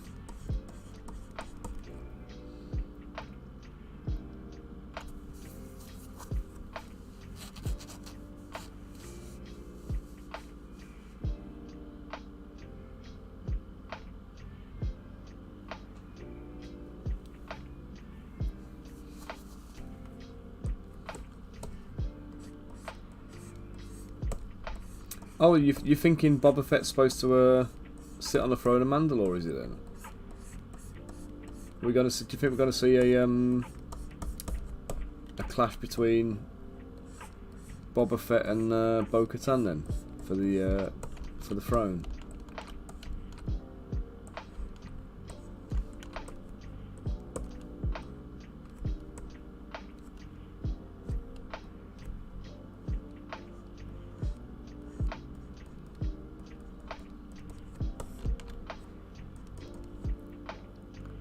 He's never going to follow her, is he?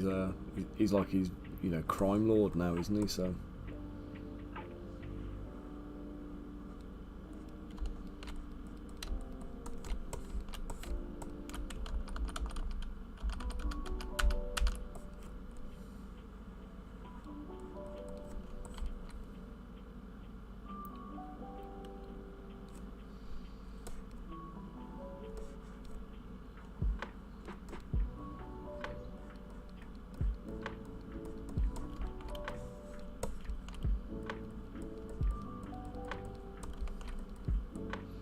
Yeah, I don't know if it's the actor they chose, but I always think of the Mandalorians as being like sci-fi Maori.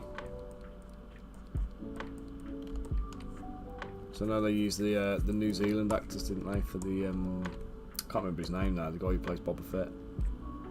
He was all the clones, wasn't he? If I remember right. He played Boba Fett and Jango Fett, was it? In the no, not Bob. Was it Boba Fett? Yeah, he played Boba Fett and Jango Fett, didn't he? In the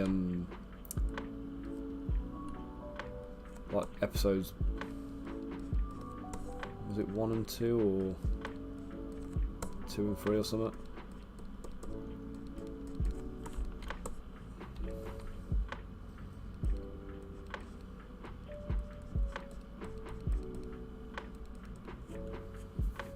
Yeah, but he actually they used the same actor for both, didn't they? If I remember right, I'm sure I remember seeing him. Like, it's been so long since I watched the films now.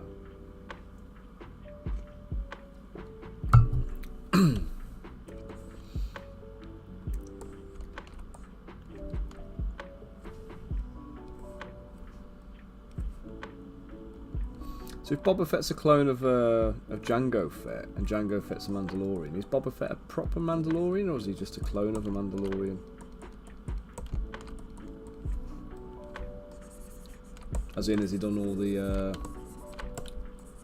like the swearing in and the rituals and all that kind of business as well?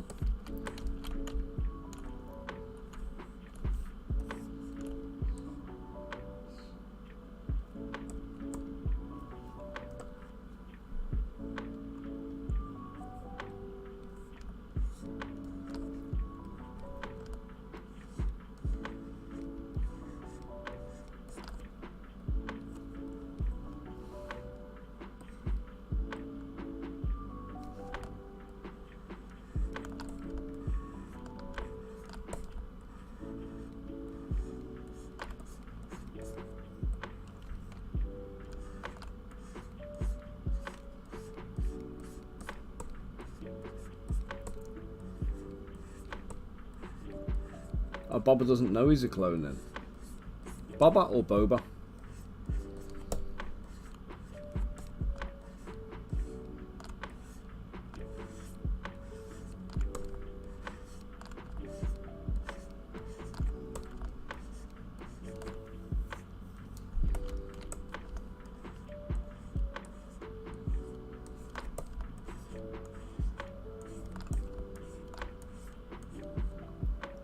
Boba.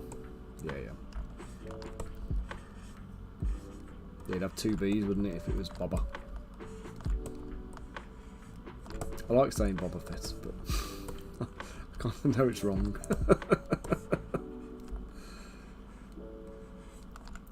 You just enjoy saying certain words.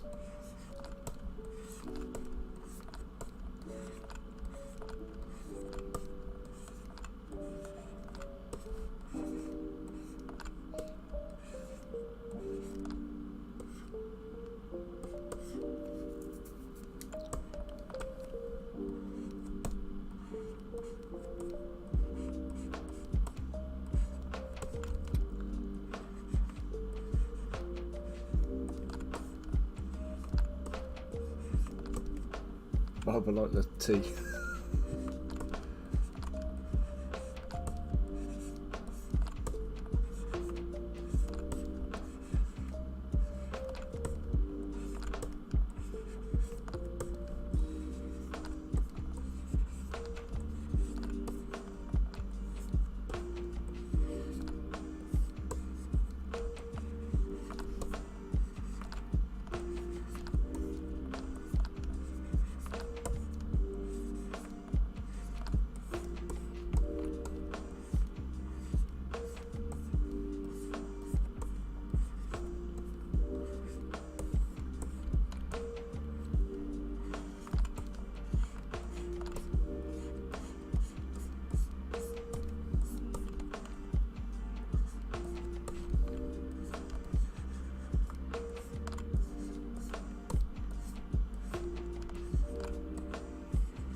Oh, what's this then? So generally Django wanted a son.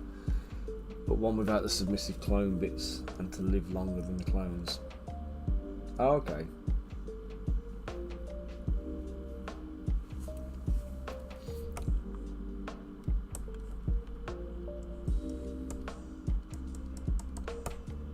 So that Boba was Jango's like personal clone kind of thing, if you like he's the one he adopted as a son.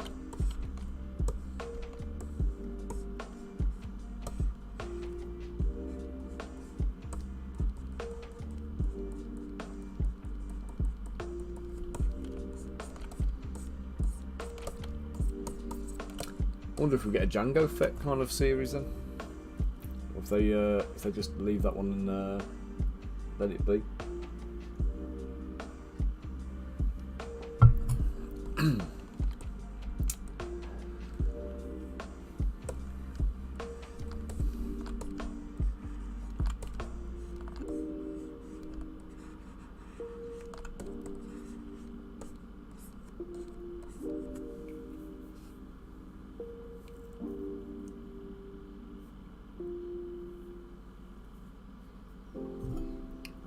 Yeah, I think that's clear, isn't it? The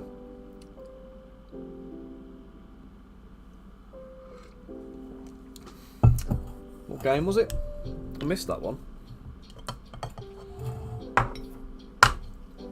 What game did Django appear in?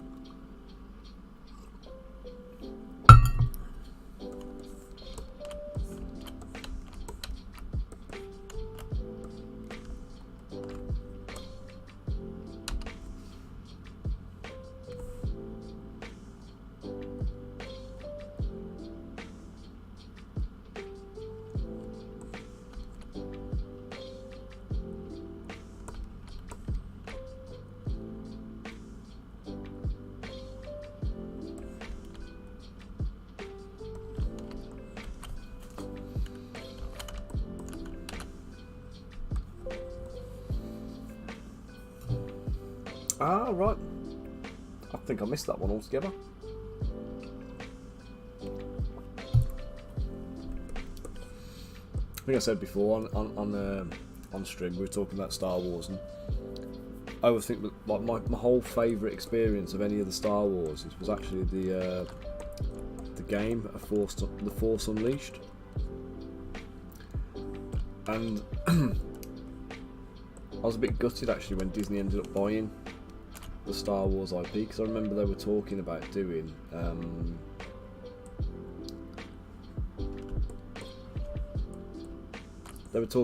like more stuff in that style, that real dark gritty style, and obviously when Disney kind of took over it was never going to happen then.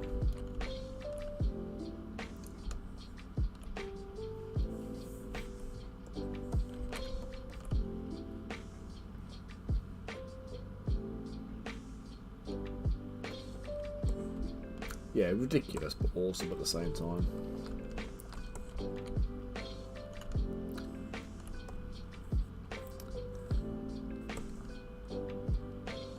I mean, the concept of it, you know, the clone of Vader, weren't he? So that was the premise of it, I think. But oh yeah, he'd never worked as a character in the show, but I think it was the vibe of the game more than anything else that kind of was what they were looking to be carrying on with, because they were talking about doing the I think it was the Boba Fett movie was supposed to be coming up, and it was supposed to be based on that kind of style, and then I think they'd even started working on it, if I remember right. They started filming and stuff, and then they ended up pulling it and canning it because of all projects that were in the works at that point in that style got axed. But it was a shame that was, because like I say, it took it to a kind of a darker place, didn't it? A kind of a real kind of gritty kind of I don't remember all the abilities, but I just remember the game was amazing. I loved the game. I'm going to keep the neck and the arms.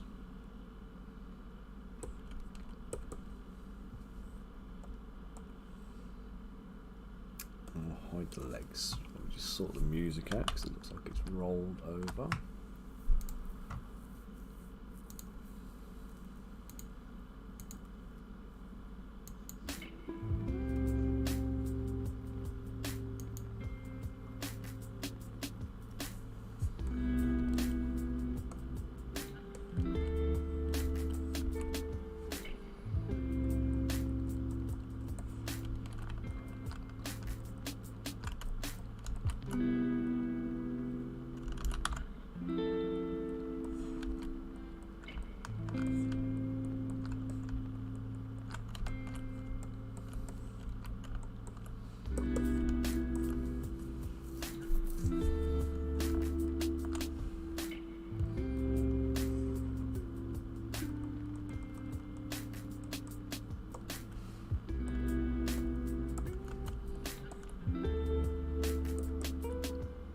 YouTube Premium? Nah.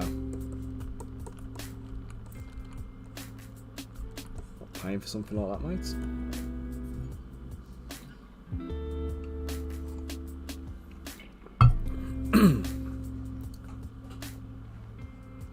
Don't even watch YouTube enough to kind of warrant it, really.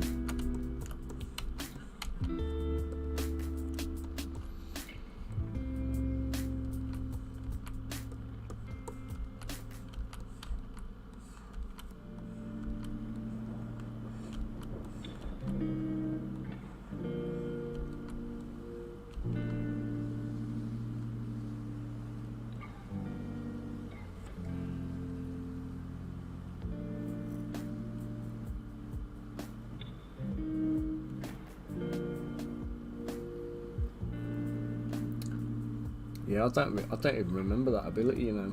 And we were talking PS2, aren't we? The one up Bunker, the track I've just loaded up to 12 hours long. I don't know why. I just like I like these other ones that are like 3 hours.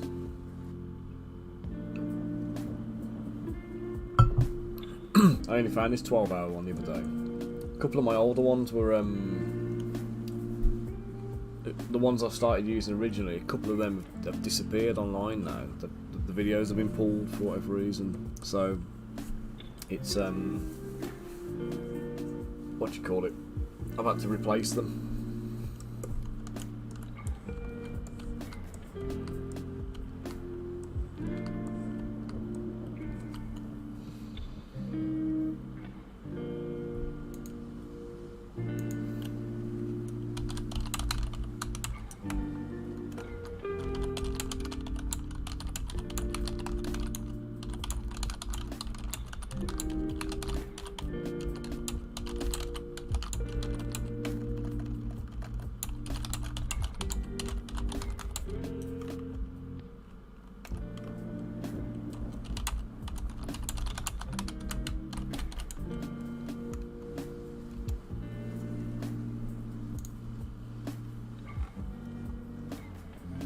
Hey Rosie, how you doing, matey?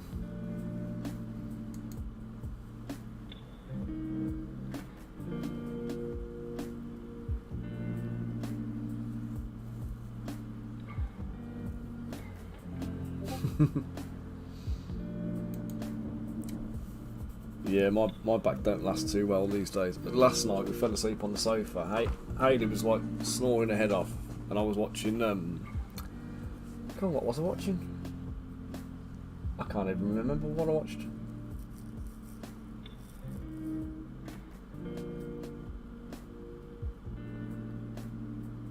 I was watching something on Netflix anyway. I forget what it was now. It was clearly amazing. And then when it kind of finished, like she was asleep, and I was like, right, come on, get up, let's get to bed. And she's like, oh, just 10 more minutes. And I was like, no, piss off with your 10 minutes. You know, we're gonna be down here till like 3 o'clock in the morning. And I caved, let her have a 10 minutes, and I never lasted 10 minutes. I was asleep as well. So I was most upset when I woke up at like 2:30 this morning, like still sat in a chair with my back wrecking. Yeah, I use what are they called now? It's called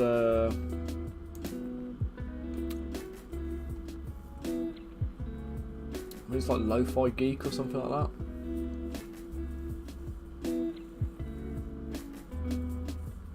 I think it's Lo-Fi Geek.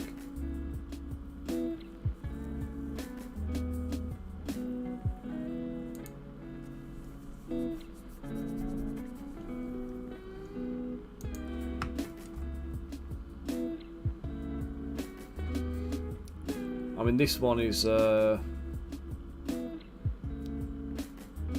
Henry Keat, The Relaxed Movement. The relaxed movement sounds like a chilled poo, doesn't it?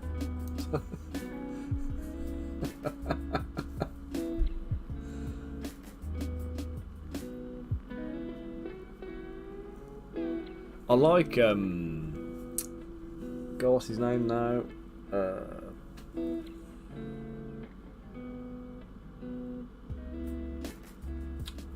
I can't remember his name.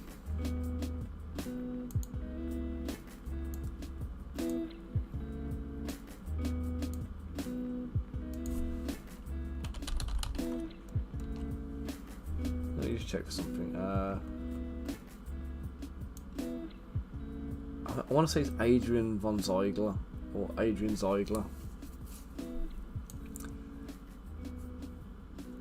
I like his music, and I use it in my videos sometimes when I do, like, if I do any kind of actual like actual videos rather than like a stream. But the problem is it's quite hefty. It's got a lot of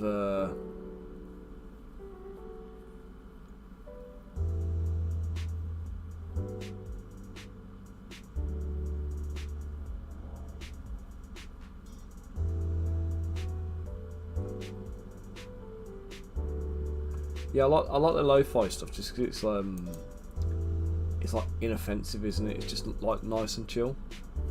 Little bit of background stuff.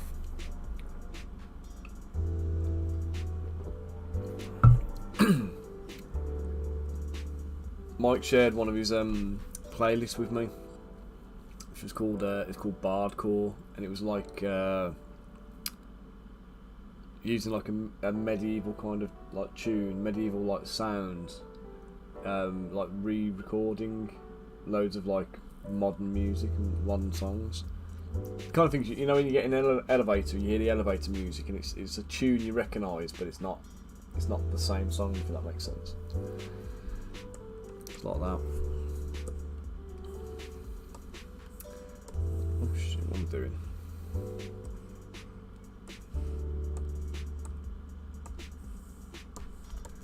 Let's get this little lady's finished up. So we get a pose. See if we can do 2 for AJ today.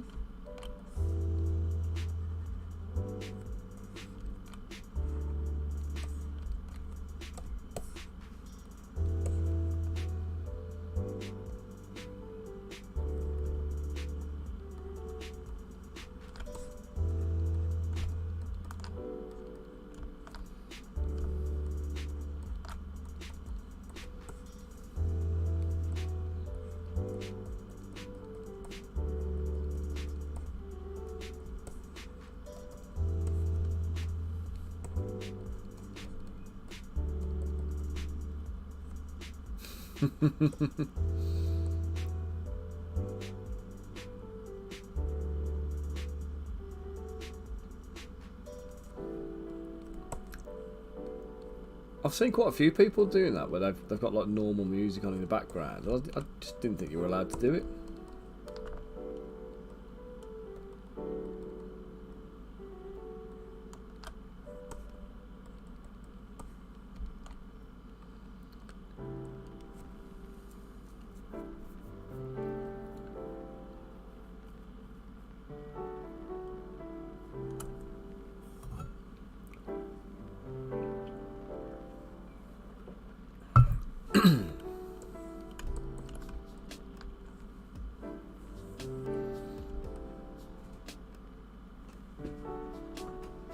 Oh, is that what it is? When the videos expire?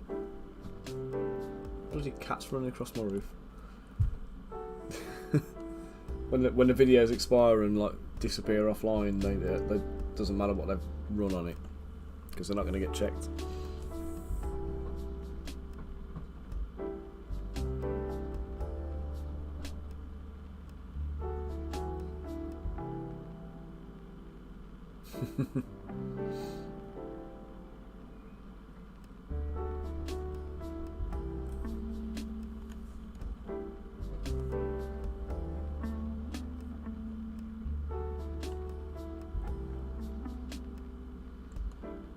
Are they checked in real time though? Will you have a stream like shut down for it, or is it like what do you call it? Like it'll be pulled within like 48 hours or something like that if once they've checked it and deemed it's got infringement on it.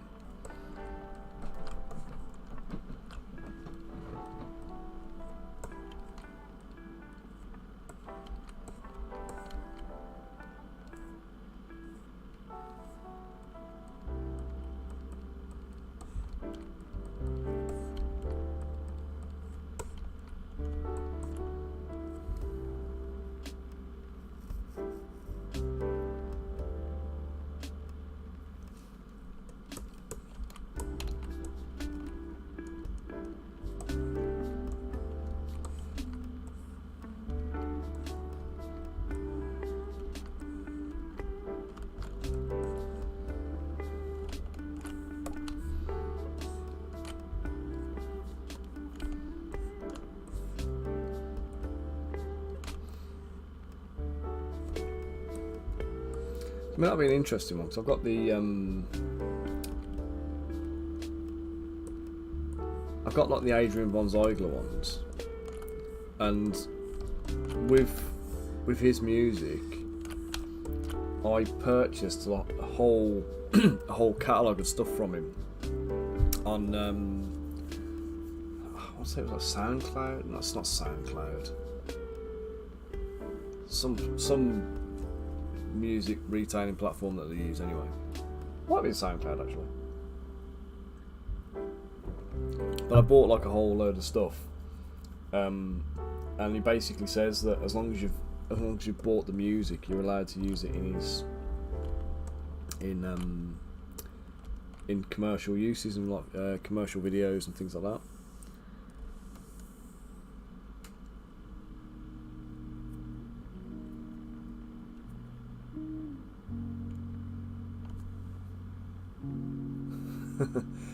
I multi-stream, mate. So like my I'm streaming to YouTube and Facebook and Twitch all at the same time. So all of my videos are all archived over on YouTube anyway.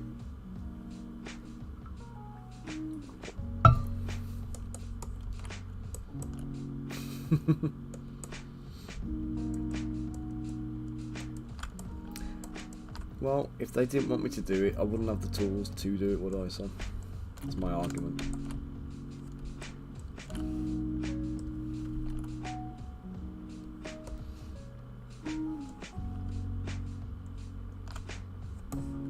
Oh yeah, my internet runs like dog shit sometimes, but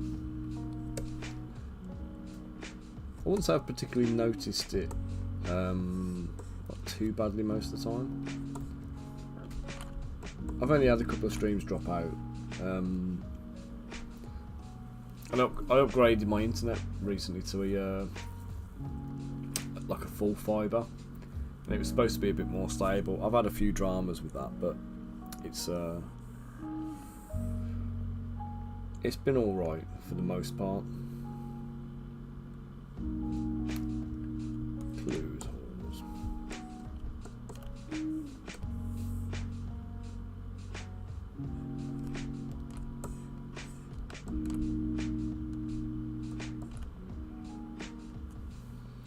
Oh, I'm an affiliate already. It's the partner status. I don't think I'll ever get partner status.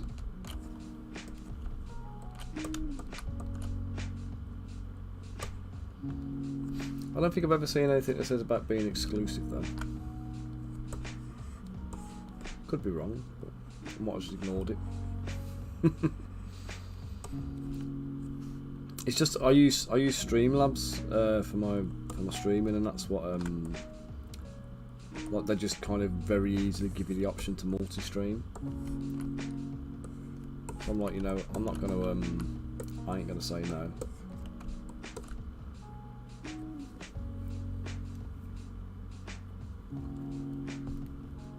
I've got 250 Twitch followers, haven't I? So it's not going to be a you know, if I flag up on their radar, they, you know, they're just wasting their time, aren't they?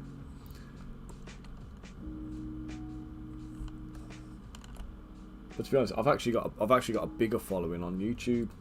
I get more engagement on Twitch, like more people actually like come and chat on Twitch than they do on YouTube. Very occasionally I get them on YouTube, and occasionally I get them on Facebook. So most of the conversation happens on Twitch, but like the following and stuff like that is bigger on YouTube. But I'm not doing this to try and like monetize the stream or anything like that. It's more a case of like what's the word? It's more about accountability for me to finish jobs and make sure I'm sculpting when I should be sculpting.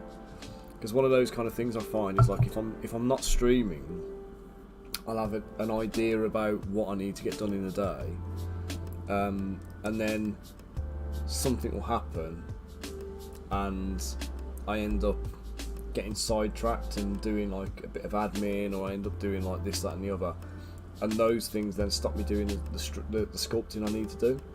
So by committing to the sculpt, by putting it on stream and doing it live whilst people are watching or whatever, even if it's 4 or 5 people on the stream or whatever, by doing it like live in front of other people, it's like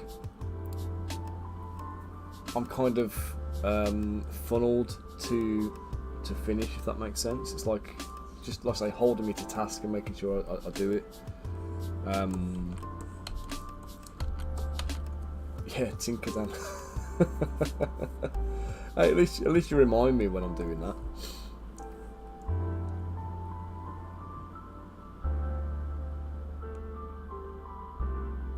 Yeah, see, this isn't working harder, it's just doing the thing I'm supposed to be doing. It's more a case of, like I say, it's just, I know you guys are watching me sculpting, so I'm not going to go off and start answering emails or getting sidetracked with website admin or any of that kind of stuff. I'll do that later on, but in the meantime, I've finished a sculpture. I've done a large portion of a sculpture, whatever. So it is just that, just keeping on track, really. So I tend to do 3 days a week streaming, and then, well, as often as I can at least, try and do the 3 days a week streaming. So that's 3 days of sculpting every week, and then if I've got to do admin stuff, then I can pick it up on the other days, and it's not the end of the world. So I'm gonna need to make her ears bigger.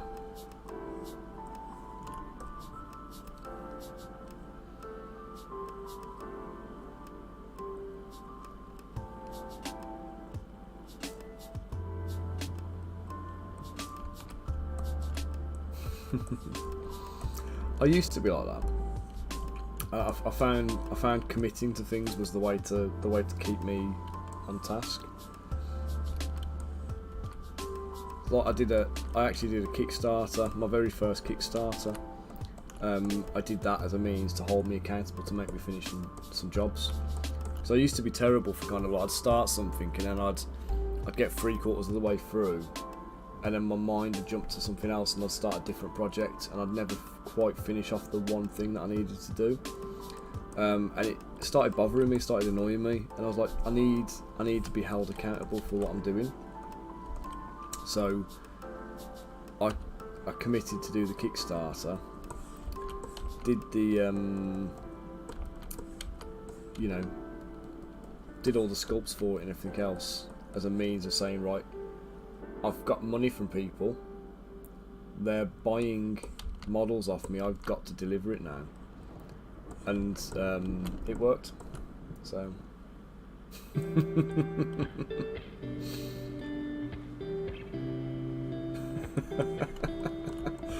Yeah, I shouldn't I should just dip into it and do like 5 minutes every stream or something like that.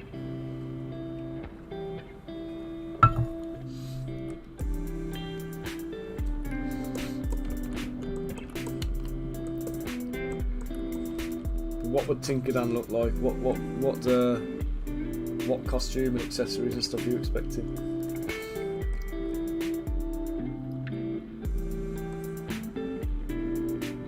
Yeah, I've got a book on.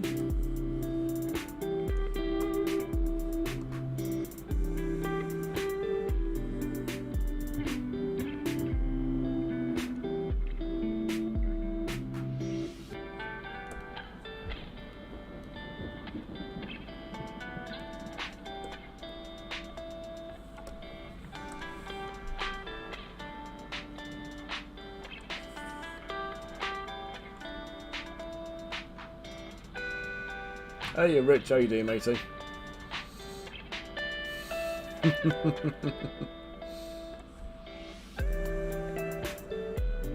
How are you doing today, mate?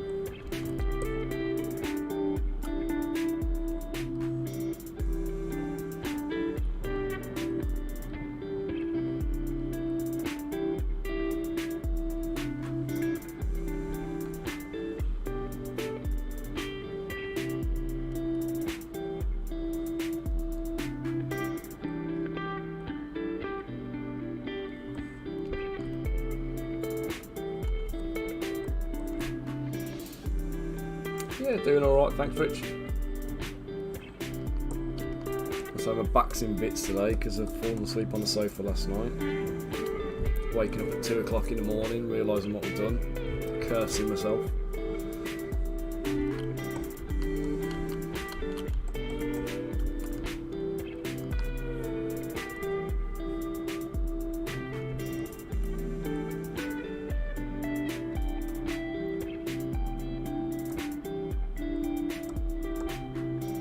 So I just managed to decorate an entire room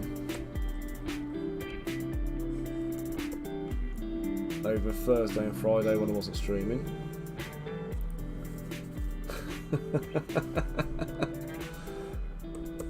Yeah, get it done as a character, as a kind of a mascot or something, a channel mascot.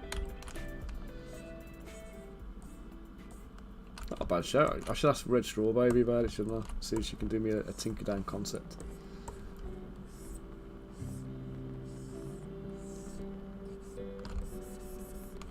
Me an avatar. Also, see if she can do me one of those little animated avatars that she does. You know, the one she uses for her own stream.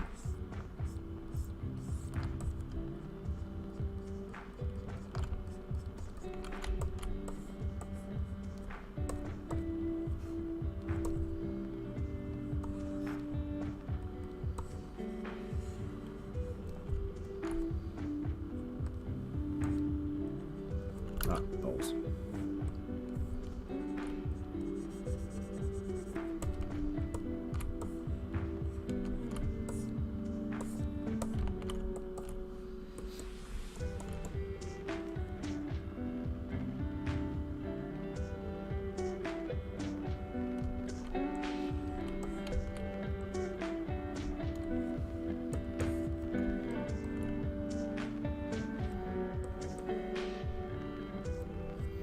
Right, that is as much as I'm going to do on her at the moment, like this. I'm going to pose her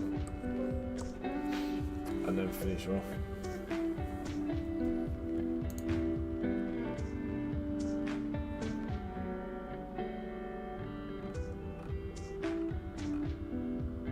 Oh, Zanderfell, your name colour's changed, I don't know why. Coming in red now instead of orange.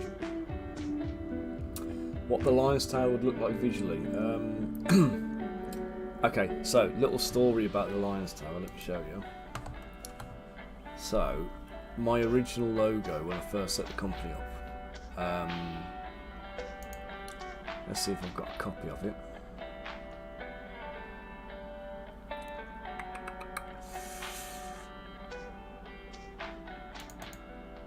Because the original one actually included the tower.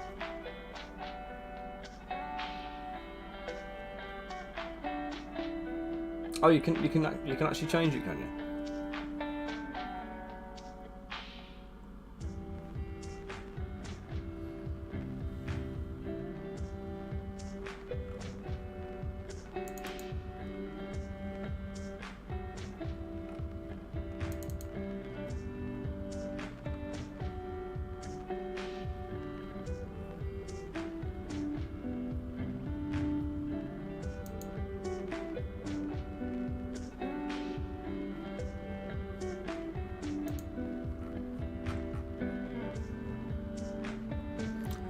Oh, can't find it.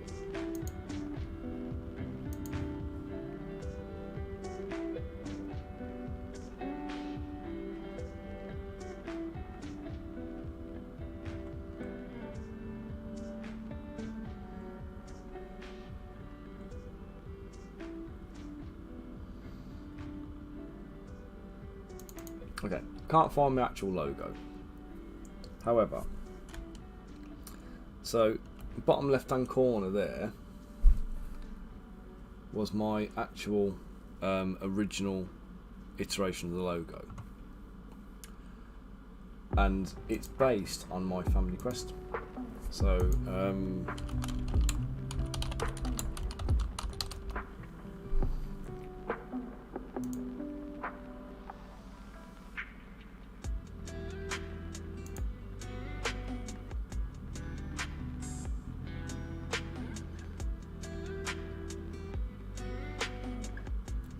find it.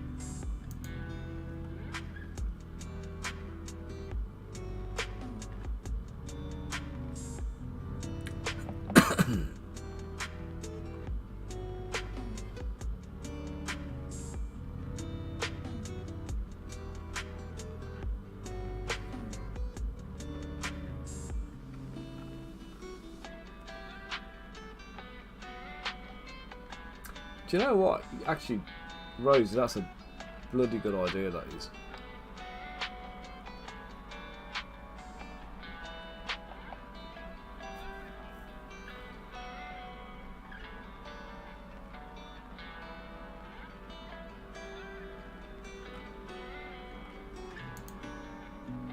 There you go, so like, you see here we got the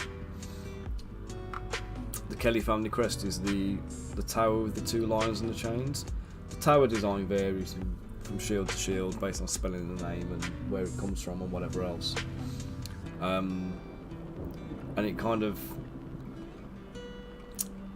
I'll say it's almost always on a blue background. Well, it is always on a blue background. Sometimes it's got like 3 spires on it. Sometimes it's got like this one here.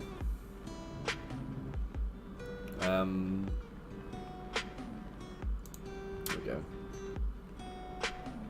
I mean, the lions on that are manky as hell, but you can kind of see where we're going with it. The lion and the tower and everything else, yeah. Clan Lamont, bit of Scottish history.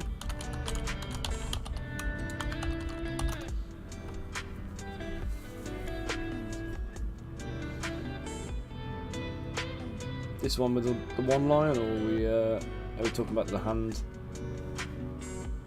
pin?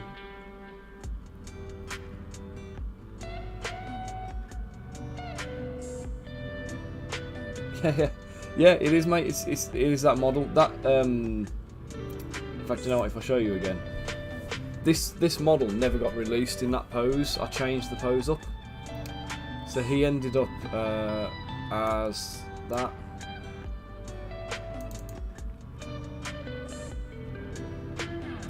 That was how he ended up, and then he ended up with the hamster up on his shoulder. The hamster came like much later. But that was the version I settled on because I wanted a bit more action out of him. This one I like because he's just a bit more stoic and badass. I think I might have this one saved down. I should release him, I think.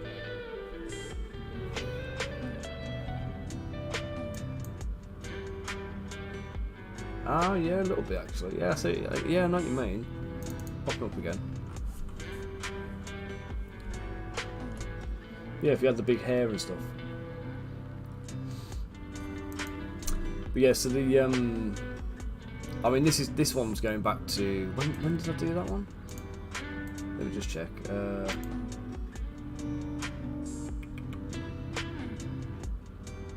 I don't know. It says 2021 on the files, but that's when I moved the folders. I think it'd be 2015, something like that. Yeah, it would be about 2015. And they went to Kickstarter in 2017. So so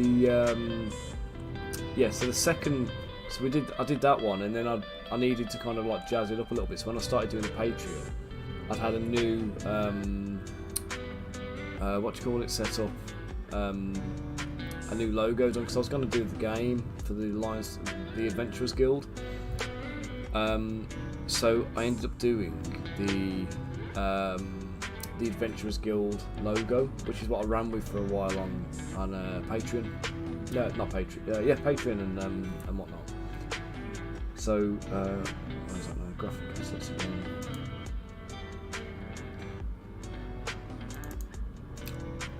Logos and there we go. So that was the previous version of the thing, and I kept the lions from the original version.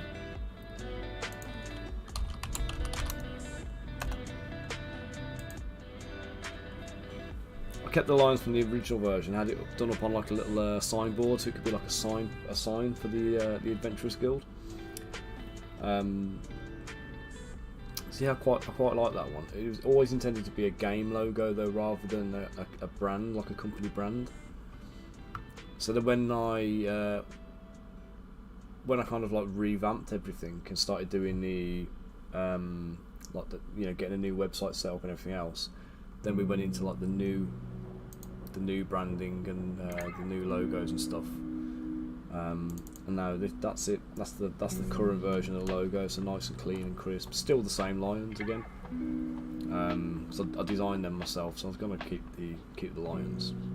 Drew them all up myself, and then I just vectored them and used it for the logo. And we've lost the tower because the tower obviously busies up too much the whole design. Just kept the logos. Kept the lions.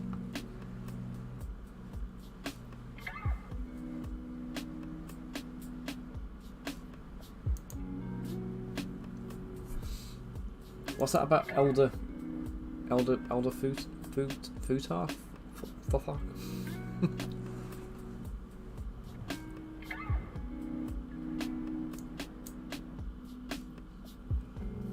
You lost me on the last bit there, Xander.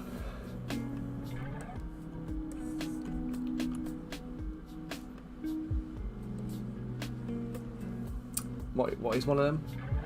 What is that? It's like alien to me, that is.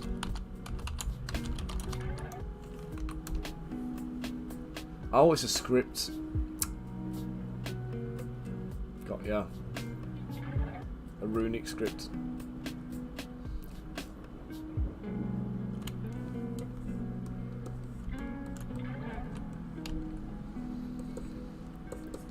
Right, let's get the ruler in here. Let's get this little lady posed up.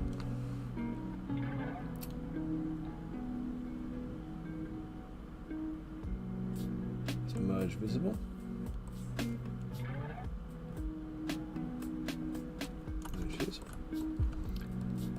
Hide the ruler,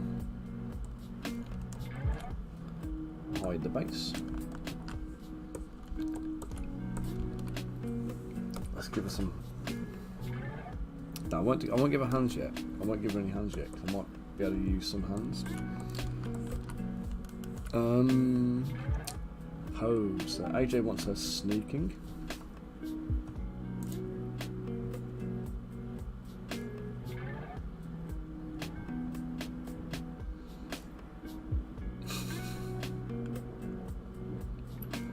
Bunker, I like your Mandalorian Back to the Future joke.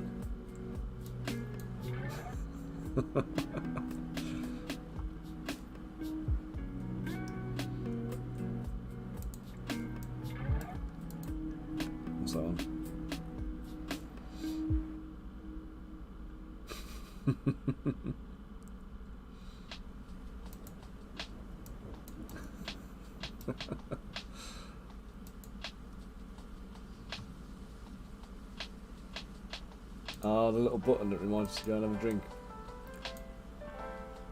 Xander, I appreciate it. I have literally drank 4 cups of coffee sitting here, and I'm actually contemplating pausing the stream to pop off to the loo for a minute, so...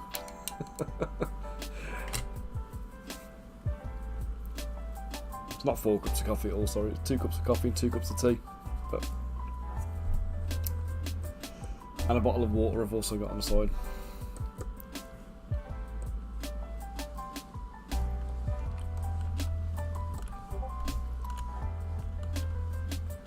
Welcome to the Discord, sir.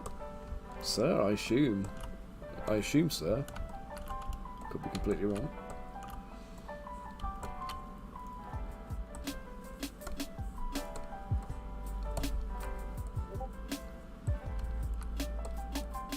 I think he was on one of Mike's streams. He said something about. He said the longer you stream for, he said the longer you just assume that everybody you speak to is in the same country as you, and they're all blokes.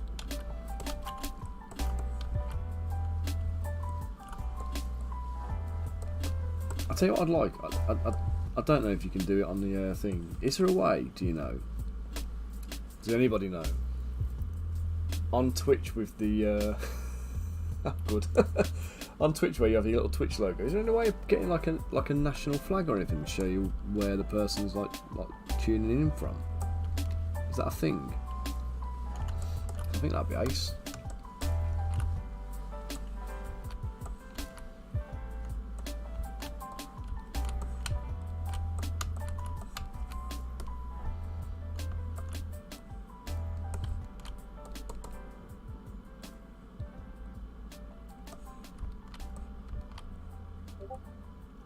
They're missing the trick, aren't they?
Oh, Xander, you sound interesting. Experienced Twitch mod, experienced Discord admin, world builder, 20 years D&D experience, map maker, and amateur game dev. Nice.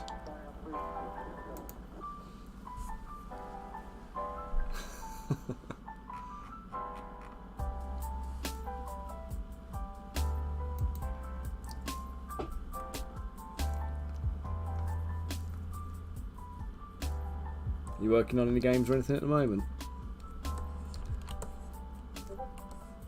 Tried to learn like C# ages ago, before I started doing this full time actually, because I wanted to actually turn one of my ideas into a video game.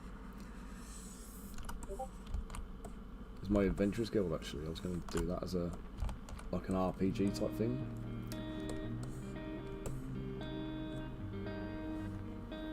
Do you know what I need to actually see? Oh god, I need to put the bending the elbow halfway up the bloody arm then.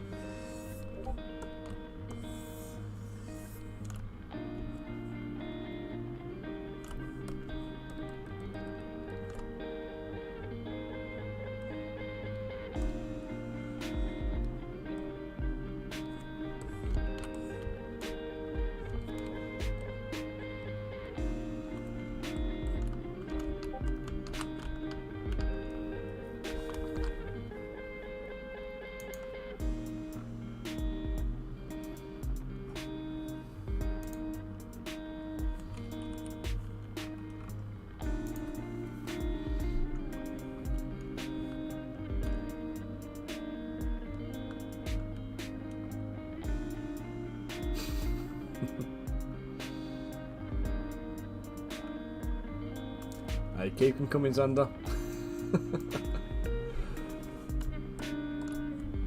Loving the jokes, mate. Right, I need a knife, so she hasn't got one on illustration, so I'm just going to nick one from a model I've already made.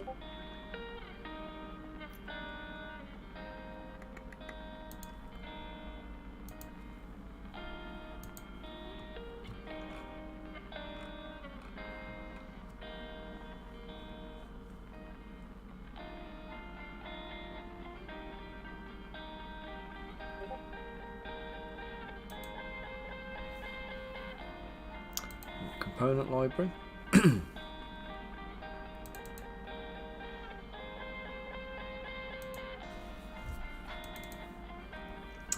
Daggers, right.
Give this one dwarven dagger I made.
So last one will crack me up, let's have a look.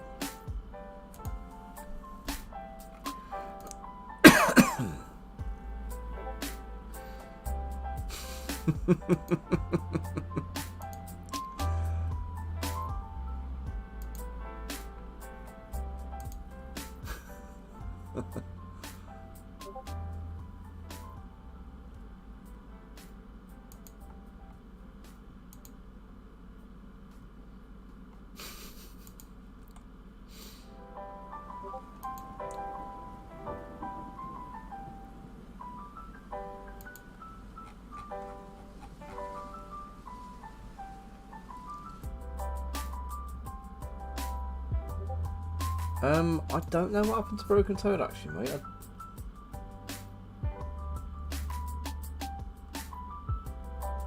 Has Chris disappeared? Has he? He's gone off grid, has he?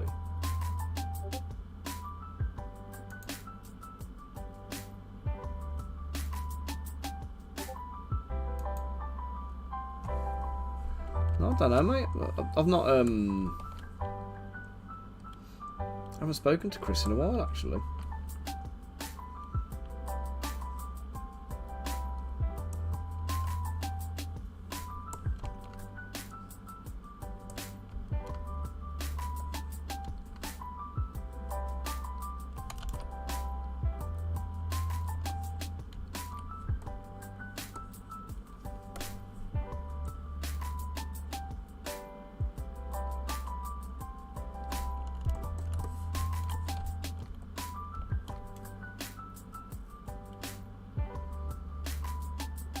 Yeah, I know there was. I knew about the fallout with Normski, but I never got to the bottom of that. I never found out what happened or why or any of that kind of stuff.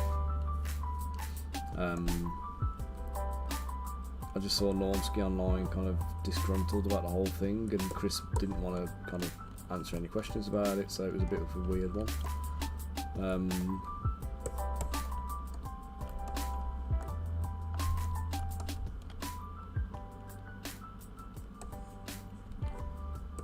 But no, I don't know. I've got no idea, mate.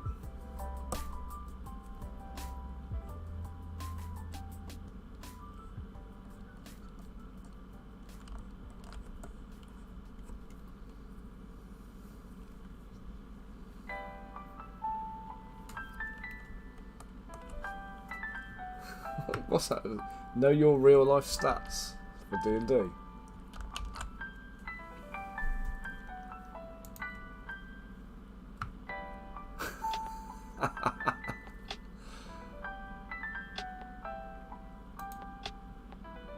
Where am I?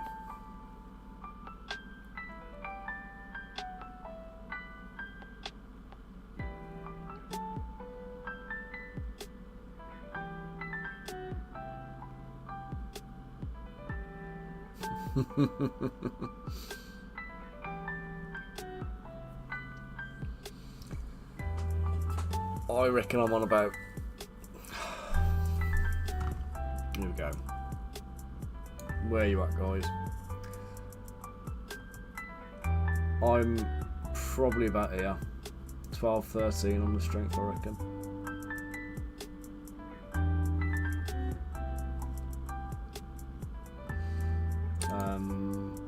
Dexterity.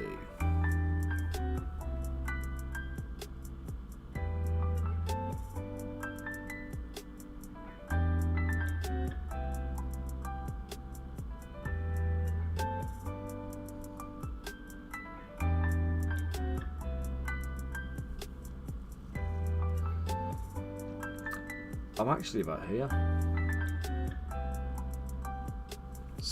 16 to 18, I reckon, somewhere in there.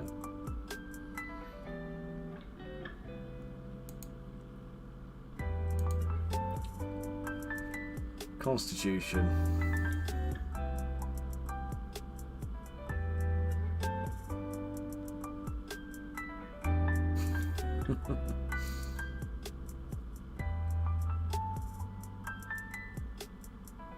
About there, about 14. Hey, no worry, Rosie. You take it easy, mate. Have a good day.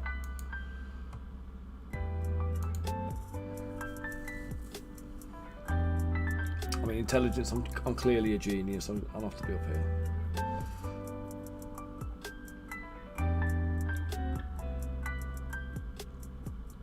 I'd say maybe about 16, 17.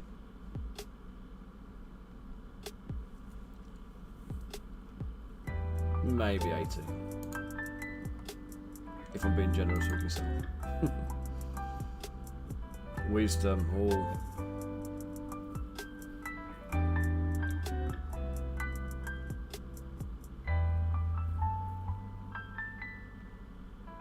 About 16.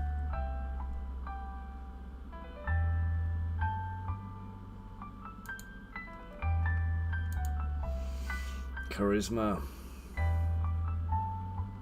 10. Capable of polite conversation, I'll go with that.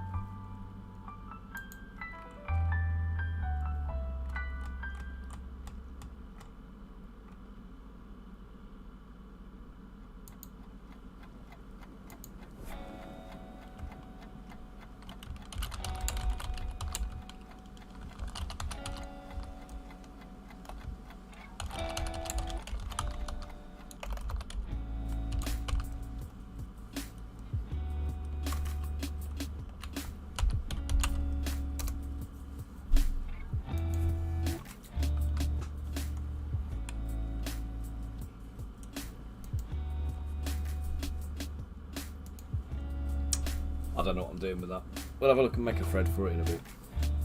Right, I've got about another hour of stream to go before I have to knock it on the head. I'm going to quickly save this, go and grab myself another drink. No hamster.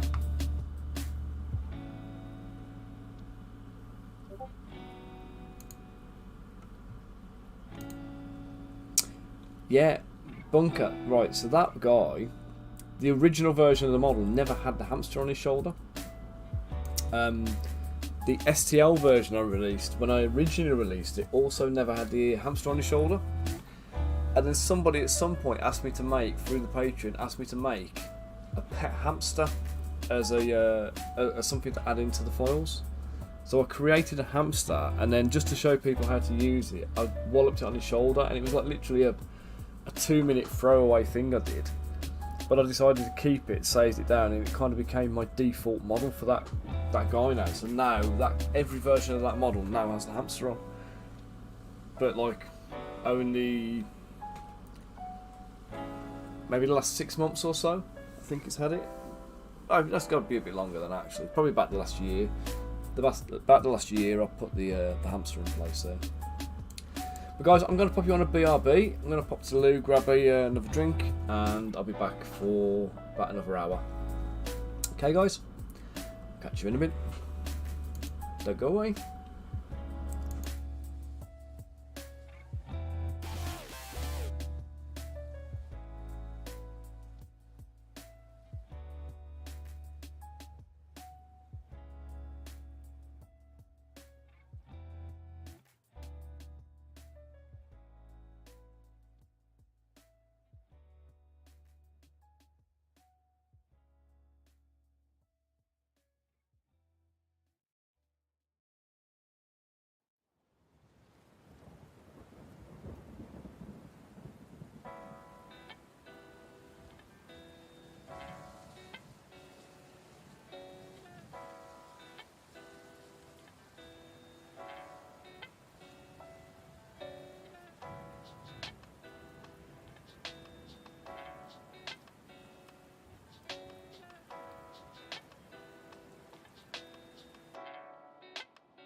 Okay guys, I'm back.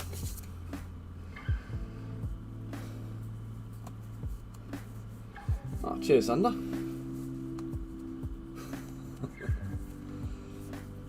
Well, if you're looking to learn, I'm always happy to teach.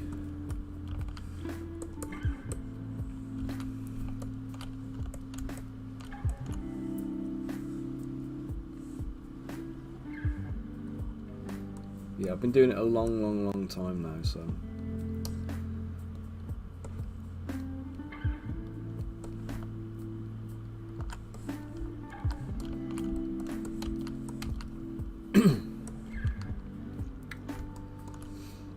You'd be surprised how much you can get away with ZBrush actually.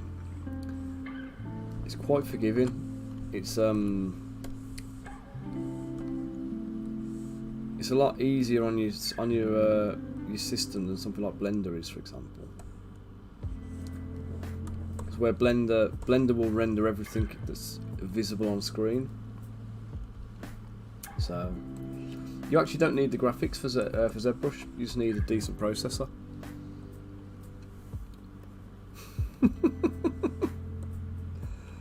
Yeah, you don't need the graphics card for ZBrush. You need a processor and RAM. So I've run ZBrush on as small as an i5. Didn't like an i3, but an i5 with a decent amount of RAM worked fine. And I had like a 640 graphics card at the time, I think.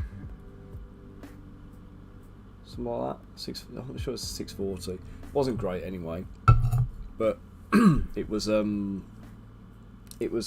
absolutely fine. A little bit slow at times if you kind of get into like really large file sizes. Like you tend to find me doing like large files for sculpts, like this one now, this file I'm working on here. So this is where are we at now? I've got like 1, 2.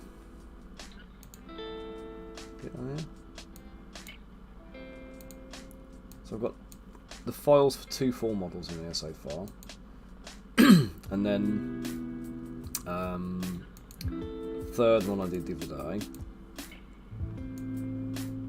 Then the one I started on stream today, which was this one, is it? No. Him. Wherever he is. Have I lost him already? No, there he is. So that'll be the 4th figure in this file, plus the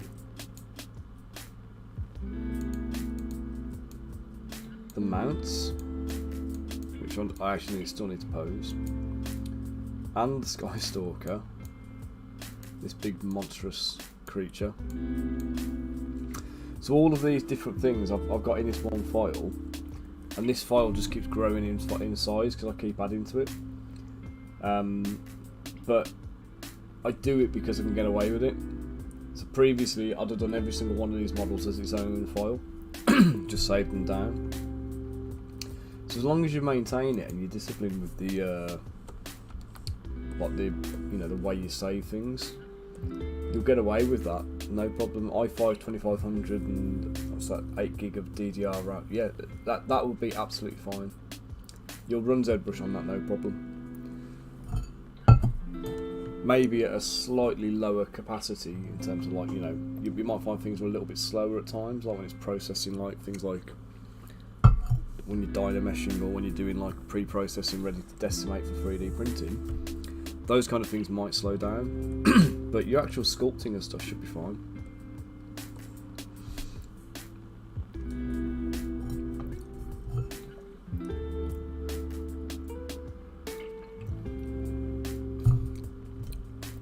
I mean, the one thing I did notice, I upgraded my PC about 1.5 years, 2 years ago. And it's a high-spec gaming PC that I've got now. So it's like a 3090 graphics card and a Ryzen i7, but it's like like a high spec one. Oh, nice. You got a lot going on then.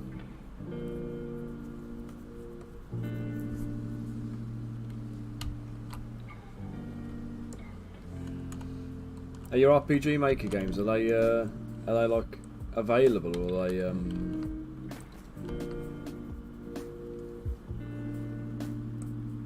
are they just stuff you've just done yourself?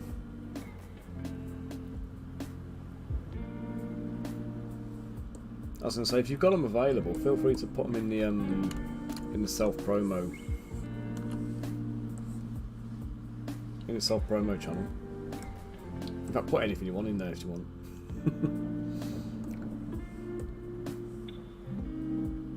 Where is she? This is one thing I wish you could do in ZBrush is like set a thumbnail for a sub tool up here. Like take a screenshot of the whole thing so I can see what I'm dealing with.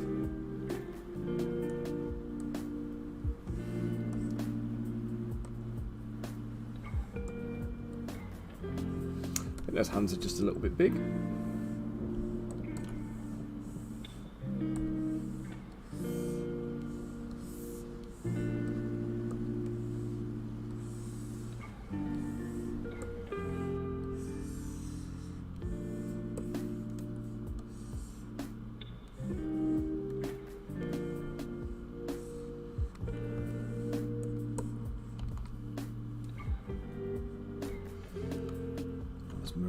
Mirror them over. They're still too big actually.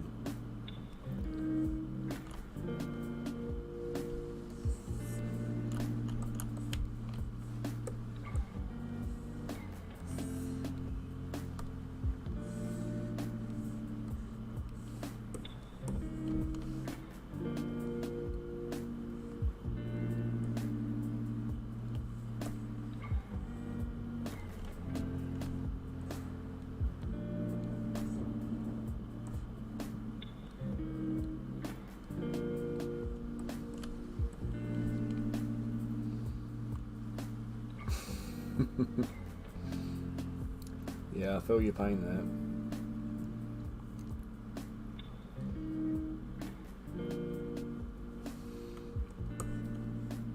Yeah, you went into gung ho on the first one and then realised it was a bit it needed skills you didn't quite have yet. I'd be lying if I didn't say I'd been in that boat myself.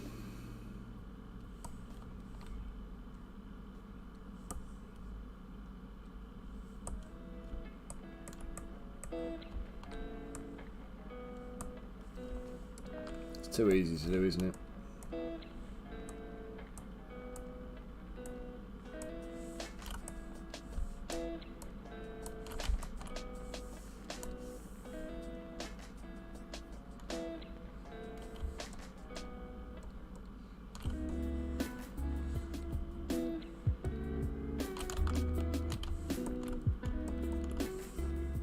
Oh, there's me trying to do all this. I thought the dagger was a... got it merged in on this one.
What's that? In the first one you play a lich.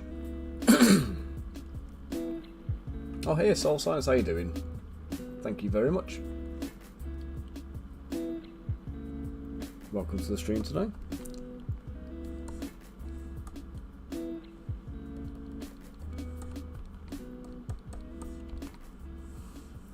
hide this base. It just keeps doing my head in. It keeps flipping round and getting in the way.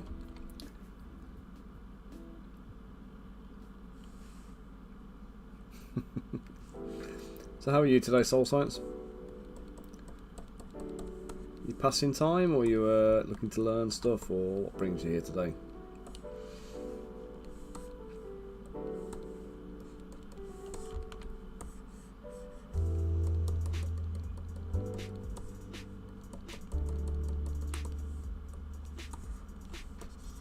Well, thank you for the follow, by the way. I got the notification a couple of days back.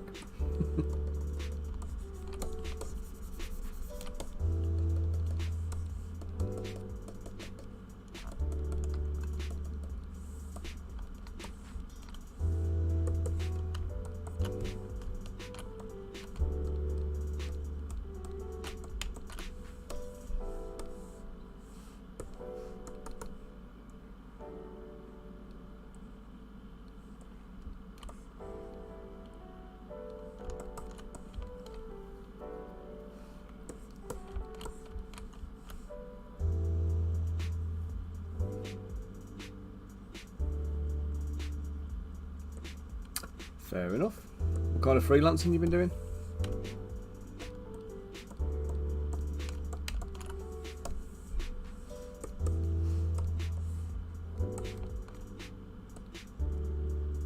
Okay.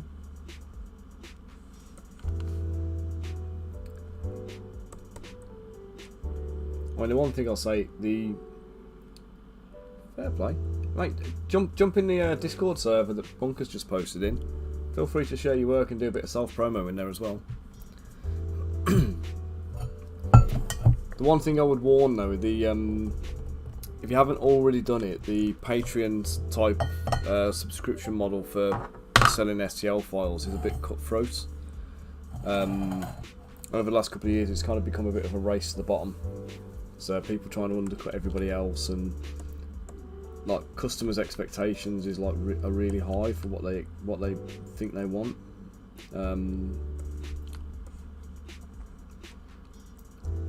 So yeah, it can be quite tough,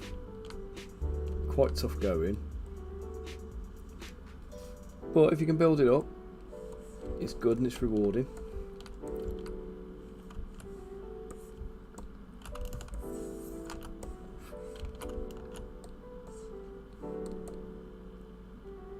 Mate, no worries. If anything you want to ask, you feel free.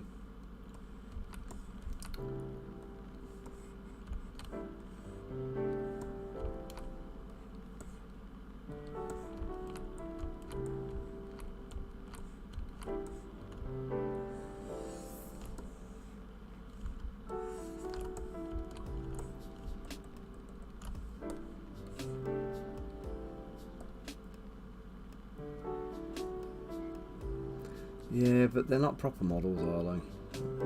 I mean, actually, to be fair, Titan Forge you can't really knock. Theirs are pretty good.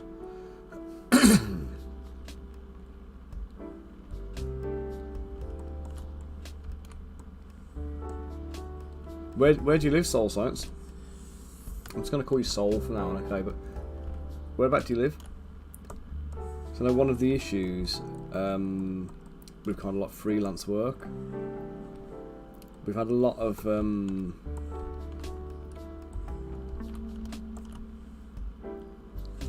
merge that sword in a second.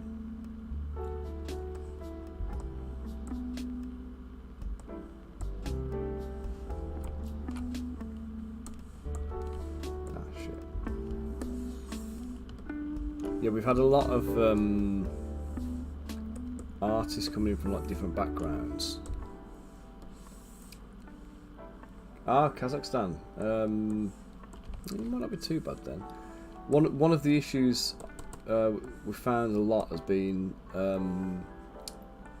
like people are using studios in like the Philippines, and where like cost of living is really low, and they're charging like $150 for a sculpt. And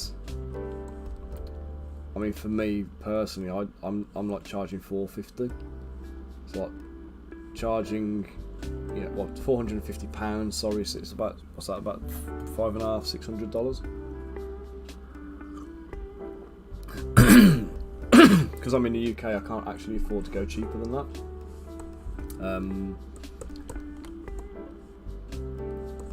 And yeah, a lot of the big kind of like Patreon type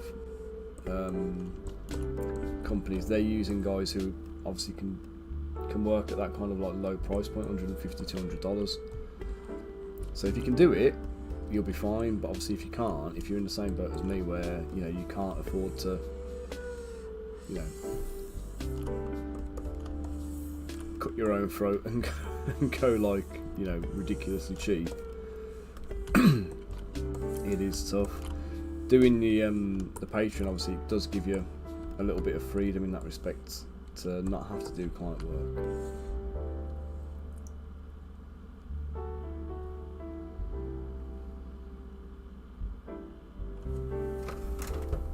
Oh, so my monitor's dropped or something. My monitor's shifted. There we go, it's better. Right, that's what the saying Xander fell there. So the main part of the game is choices. You can accept job requests, finish them in multiple ways, like 4 or 5 different outcomes per quest. Nice. I like it. All of which have an impact. There are about 50 quests available, but you're limited to picking 20. Many you can fail intentionally or not. Nice. And after a quest is done, you have to go to the factory to repair it, which will take 50 years. And after that, the next episode starts, and every quest you didn't do will take effect in the game. Nice. That sounds cool.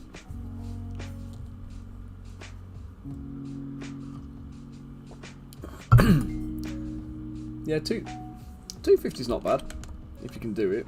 The only problem is, I would always say to people though, like, just be aware of what your work's worth, because obviously a lot of these companies, they're massively underpaying on what they should be.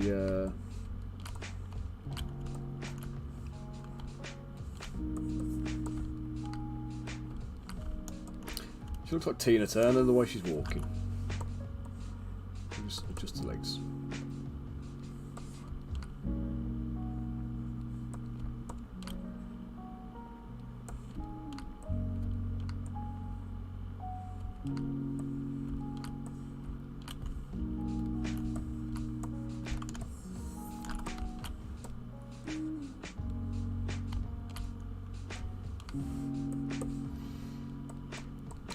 Do you have a portfolio? Because I think one of the things you'll need is a proper portfolio. But one of the other things that you may fall foul of yourself, to be honest, there's a lot of people like for my background, I started sculpting when I was in my like late teens. So I've been painting miniatures for 35 years. I've been sculpting minis for well over 20 years, and I've been doing digital sculpts since 2010. So what's that? 13 years of like sculpting in ZBrush. But my entire background has come from miniatures, and what we tend to find is a lot of people. Just going to have a little look at your portfolio and let's give a little bit of critique, see if it helps you out. Where are we at? General.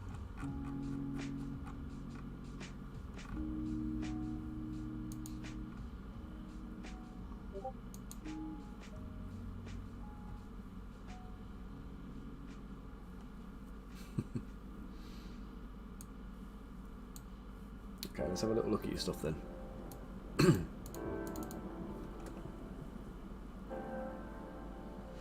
Okay, you got some nice work, very nice portrait work.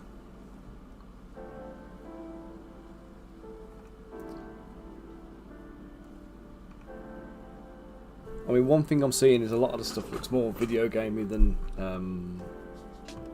like miniatures, if you like. And this might be something that is potentially affecting you without you knowing it.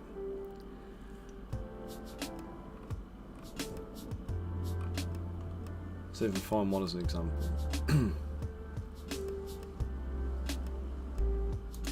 So this one here, this one's clearly a model. You've got the base on it and everything else. But the issue you would have with this model in scale, so you got to think in terms of scale for miniatures. Oh God, let me go up and I'll check. I've missed a bit.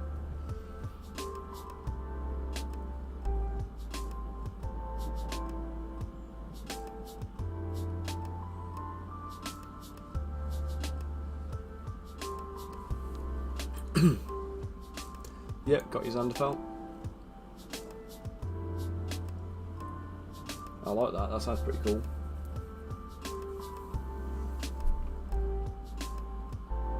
Okay, so basically, what I would suggest though is, like, with this, if you were to look at this model here with the base and everything like that, and if you're sending this, cheers Bunker, if you were to send this this over to, like, myself, say, asking for, like, work doing miniatures, it's a nice sculpt, it's a nice model, it's nice proportions if it's like a video game character. But when you're talking about kind of actual miniatures, there's exaggerations you have to take into account for the scale. So, like, if we look at the knee pads here and the straps you've got on, if you were to scale this down to 32mm scale, you'll lose almost all of this detail. Now, we've got 8K printers now that can get some of this detail onto the models. However, if you print this detail, an 8K printer will probably print this model in 32mm scale. The bit you're going to be missing is the ability to paint it. So even if you manage to print the detail on, a lot of this stuff is going to be so small and superficial in 32mm that it's not going to actually be paintable. And if you even get a coat of paint anywhere near it, even if the paint's thinned, the paint's going to kind of obscure all of the details, so like the little stitching here, these little circular details you've got, the lines between the armour and stuff like that. Oh, you know what you're doing with that then. What I would suggest though is get yourself some more miniature sculpts. If you're going for STL market for people who are 3D printing miniatures, get yourself more miniature sculpts in your portfolio. Stuff that's like 3D printed as physical copies as well, rather than just renders. If you've got, definitely invest in the printer. If you can print, if you're going to be a sculptor, it's best to participate in the hobby as a whole. So get yourself sculpting miniatures, get yourself printing the miniatures, and then also paint them. And the printing and the painting will give you a lot more appreciation for the actual sculpting side of things, and it kind of help you to kind of improve for that particular medium. Well, there's nothing wrong with your sculpting from from a technical point of view, in terms of, like, I mean, this guy's beautiful, the detail on him's ace. Technically the sculpts are really good. So the only thing that's missing from the portfolio, if you're going for miniatures companies, is stuff that is miniatures, if you know what I mean.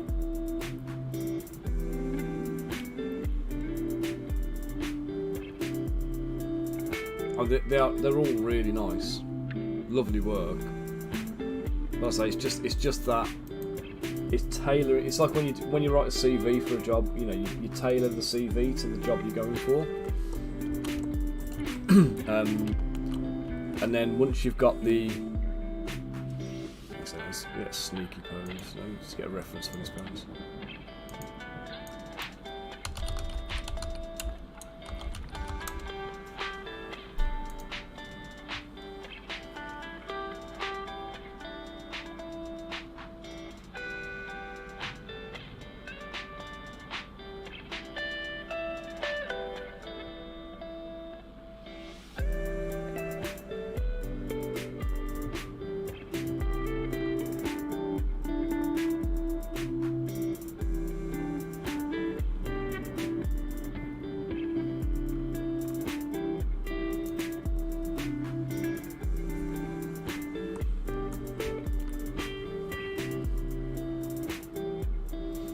A small character, and I have to do a pose where she's too squat and too low down. It's going to look ridiculous because she's going to be barely visible.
Yeah, I mean 1/16 statues. There's what's the guy called now? I can't even think what the guy's Patreon's called, but basically he does.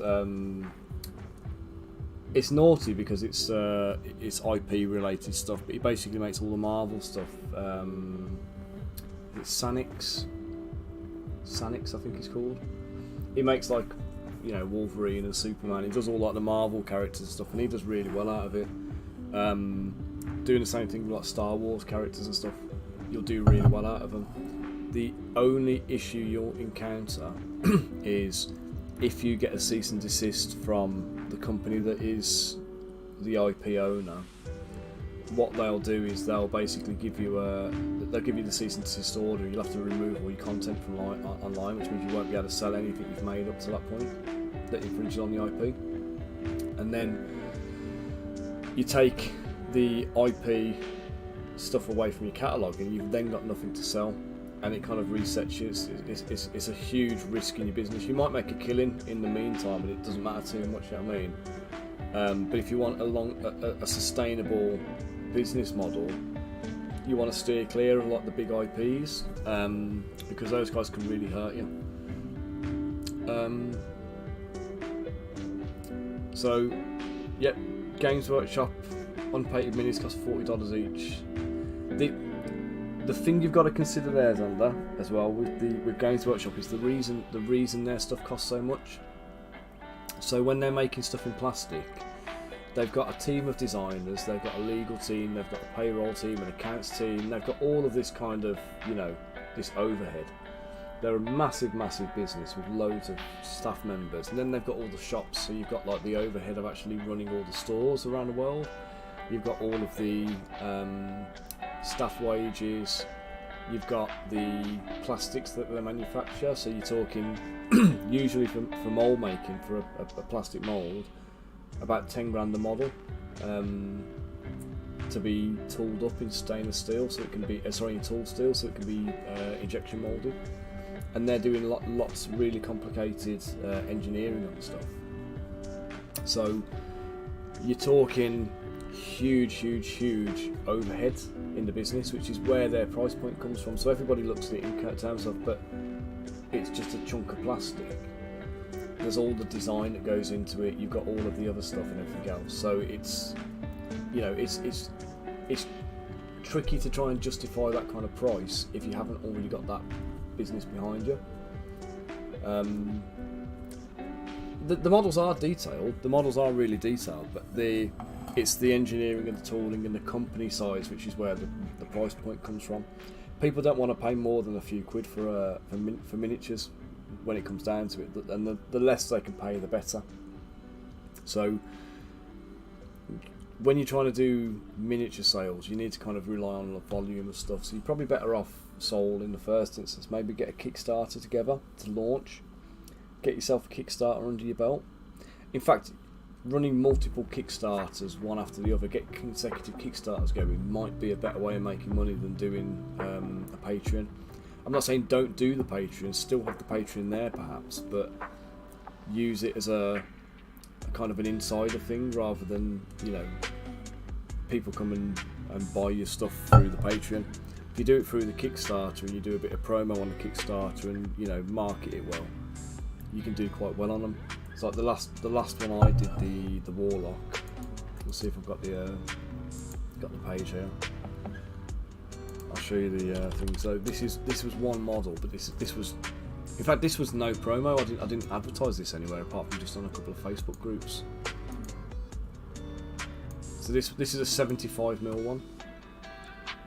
So £4,218 we finished on that one, and it's just that one model. Well, one model. It's that little diorama set. But it's just about presenting how you present it. So, you know, I've done it with, you know, full colour painting, all hand painted, rendered up to showcase and stuff. So, and this is just like, when I did my first one of these, the whole point of it was that it was just a quick and easy, just to see how little effort you can get away with making. So it's And the Barbarian one here I did. This was the previous one. This did 3,500. And again, just one model, a couple of variants and stuff, but just the one mini. But again, showing it off nicely, showing it printed as well, I think is important because people want to see that what they're buying is printable. So here we go. Here's like printed examples and stuff. So you know, people will like jump on board and buy stuff if you pitch it right. And this part here, like showcasing it as a printed miniature, I didn't promote it. I didn't do any for this one and the other one, the Warlock. I did no advertising. I didn't pay for any advertising. Post pictures on Instagram. Post pictures. In fact, Instagram was barely anything. I didn't do hardly any of that on this one. It's mostly just going into Facebook groups and posting it up. But if I show you the analytics on my my Warlock one, which this isn't something you'll get to see most of the time, obviously, but get a dashboard on here, and I'll show you the analytics. It'll show you where it all comes from. So direct traffic, no referrer. It's like 51 pledges at £730. So that one could have come from you know, someone showing it off on Twitch or YouTube or something like that, and not kind of using a custom link. So all of these ones where it says Kickstarter, these Kickstarter ones are Kickstarter just doing their thing, and this is like most of the pledge, most of the actual the pledge value has come straight out of Kickstarter. You can see a man at Table Flip, he got us a few sales, and then there's these external ones that are unaccounted for and untracked, but everything else is just through Kickstarter. So no advertising, nothing else, and it still did like £4,500. And the whole point was to just do a fairly hands-off Kickstarter and just see how well it does. The first one did £3,500. This one did 4,200. So I think it's one of them that you get a few of them lined up, get some ideas, have them fairly consistent, present it nice, and then you know, showcase what you're doing, and you know, deliver as fast as you can. Really, I think as long as you oh, and don't mix and match physical and digital. Just go pure digital on it, because if you start adding physical stuff in there, it changes the like the deliverables and stuff. Oh yeah, sorry man, let me sort the music out. It's probably volumed up in the meantime. Let me just sort the balance out. Is that a bit easier? A bit better?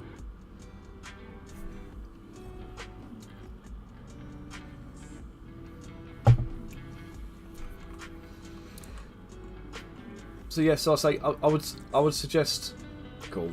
I would suggest definitely, for the purposes of kind of like getting started and trying something out, the Kickstarter is the quicker way to kind of get yourself off the ground.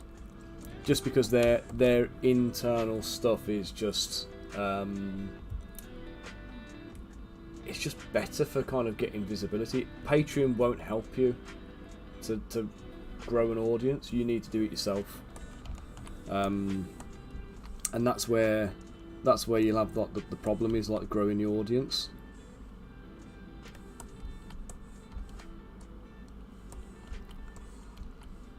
But if you do it through Kickstarter, use their tools like that. Those 250 people who come and buy my my Kickstarter, the next time I launch a Kickstarter, they'll be notified straight away that it's gone live, and they'll have what do you call it? They'll have the chance to kind of come and support it, and you know, get on board and stuff, and they become your followers and your fans and stuff. Then, do you know what I mean? And that's where you get your like your hardcore from, if you like.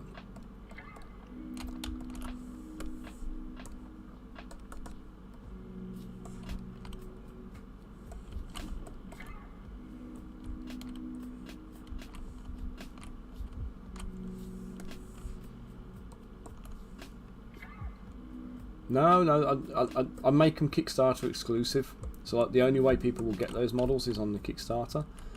don't back the Kickstarter, you don't get the models, and that way it kind of gives people the FOMO kind of aspect where they want to kind of get it. Like if they think they can pick it up in a store later on, they're more likely to kind of like, you know, like not do it, not back. And you can use obviously storefronts and stuff. You can, like, I use My Mini Factory as one storefront. I've got my own web store as well. I prefer using my own web store, but the like My Mini Factory, as much as I hate to admit it, is good for like deliverables. You know, when you're kind of rolling something out, they're good for that. But you do have to pay store fees, so like $25 a month or something like that. Yeah, you can do that. You can do like I do with the Twitch channel and stuff. I do this. I was saying earlier, I do this more for accountability than anything else. So this is more a case of making sure I'm actually sculpting when I'm supposed to be sculpting. So I don't get distracted with like admin tasks and stuff. You know, when I'm streaming, this is my sculpting time, so I'll definitely be sculpting during this time.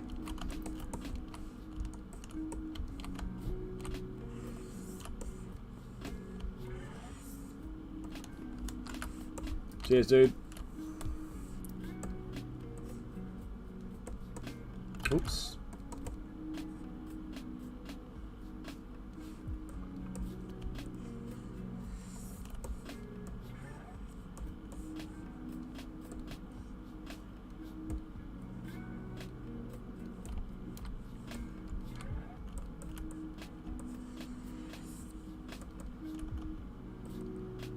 Oh.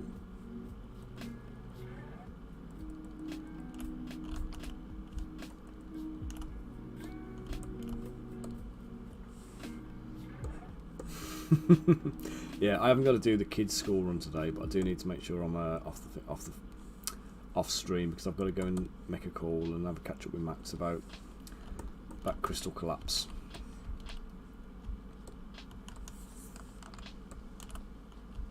Haley's got to take Jacob swimming tonight, so I'll get out of that one.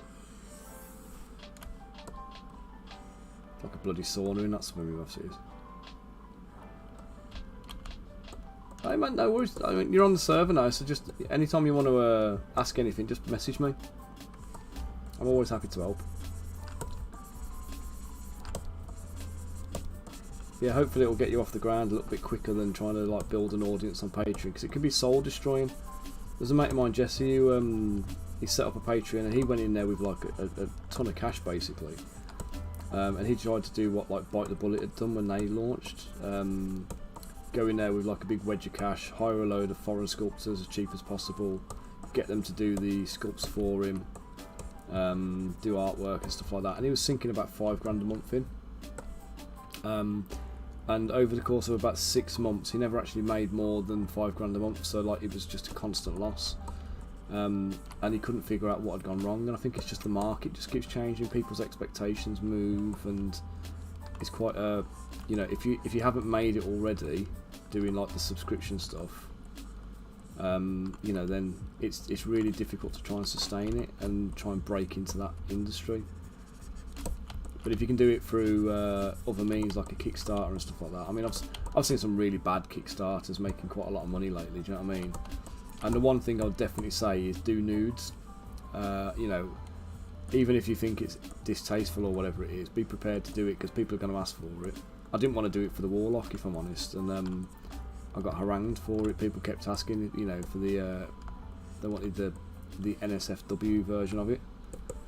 And it wasn't something I actually wanted to do, but I bowed to pressure in the end and released it, and you know, it did another like £1,000 on the last day after you know, wrapping up because it was there. I assume it because it was there, but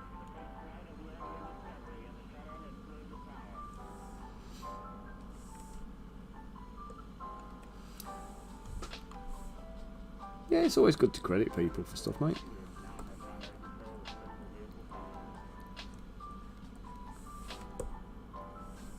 I say, if you ever need anything, just, you guys are in the server, just ping a message in. If there's not an appropriate channel on there, ping me a DM.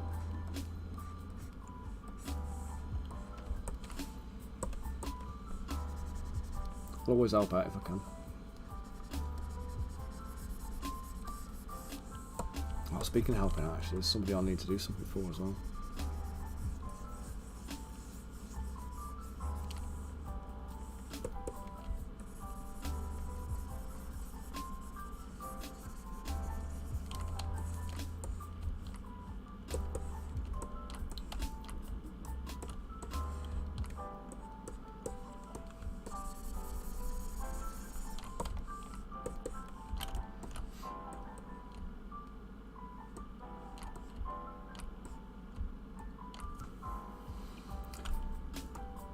Ah shit, what's that paste? Hands. Delete.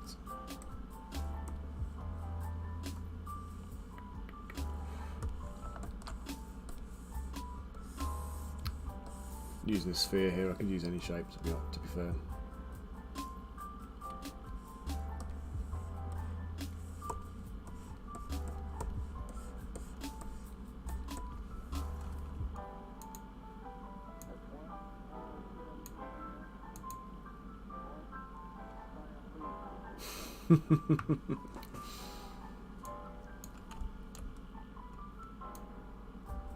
No, it's nice for people to be able to kind of help as well. I think for me, I've made so many mistakes over the years, like doing things like in cack-handed ways and stuff, and I always think like it's one of those that is, if I can kind of let somebody else benefit from like my mistakes and the lessons I've learned over the years, you know, I'd rather do that than see people like struggle trying to do the same thing I've done and fail. So I may not benefit out of it myself, but at least I know I've done the right thing. You know what I mean?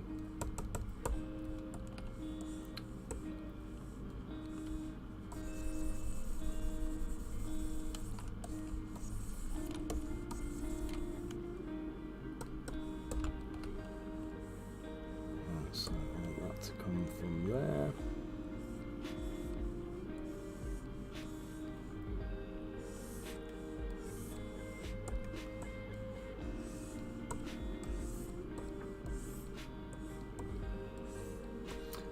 I think I screwed up here using something that was far too big, but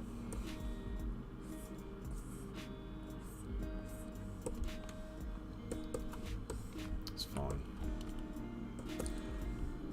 Yep, it's for a skirt.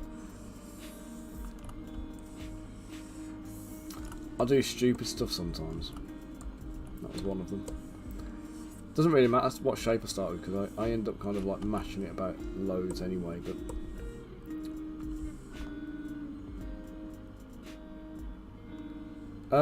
well, for these ones, I'm actually working off a concept from kind of a partner of mine. So that's the concept for this one. So she's a gnome rogue. But most of the time, I don't even have a concept of any kind. I just have like an idea in my head of what I want to achieve, and I'm designing a concept in 3D. So it's there'll be times when I'll sculpt stuff and I'll be like, nah, that's crap, I don't like it. It has to get deleted and go. And there's other times when I just kind of, you know, I'll just go in there and hit it the first time and go, like, actually, I'm quite happy with that. Or while I'm on stream, if I've got a decision to make, I put it out to the whoever's on stream viewing. I see what kind of ideas you get. Oh, you know, Winter's Tales.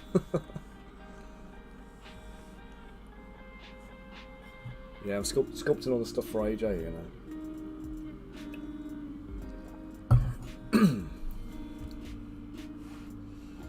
They're very funny, aren't they? The guys in the... Oh, did you? Oh, fantastic. Can't remember what I'm doing now. Group masked. Save, because it's been a while since I saved.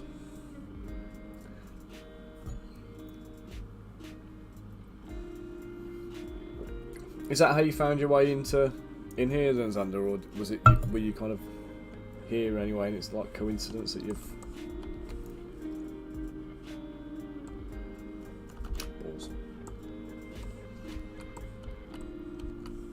So.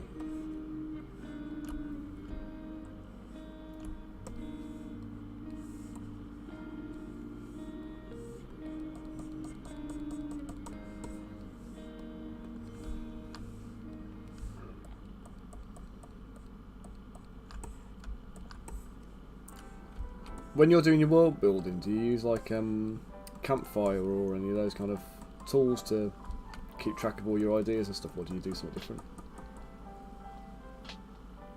Ah, right, fair enough then. I always wonder if the categories even make any kind of like difference, to be honest, but clearly they do.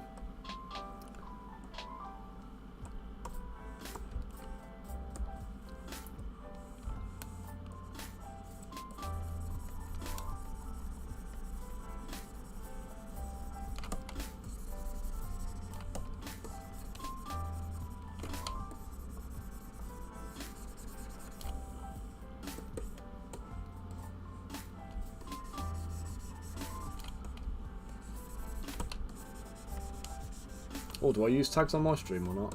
Is that something I should be doing that I'm not doing, or I'm not even sure. I think I might have to tag ZBrush sculpting or something like that.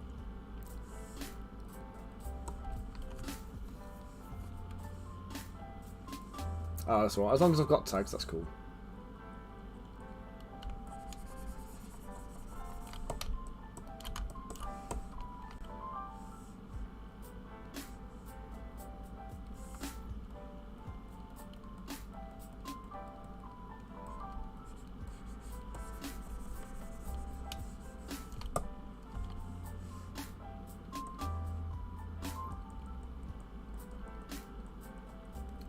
Yeah, because as much as I know what I'm doing with the sculpting, it's the streaming side of things catches me out sometimes, and I make stupid mistakes and I forget stuff.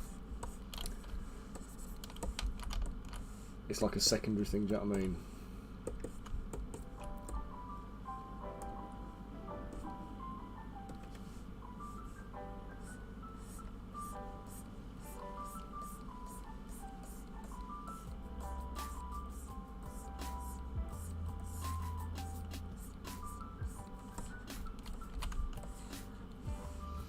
Right, here we go. Here's a dodgy little bit. This happens sometimes when you sculpt too close to a corner or an edge that's a bit too thin.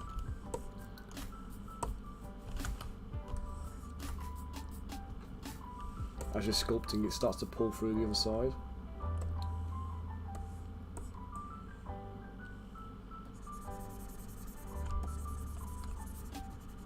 Alright, use D&D as a tag, you reckon? No, mate, I don't use a Cintiq. I've got a Cintiq Companion 2, which I use for like mobile sculpting here and there. But the screen's too small and the interface is like, you know, difficult to navigate because of the screen size on it. It's like a 13-inch tablet,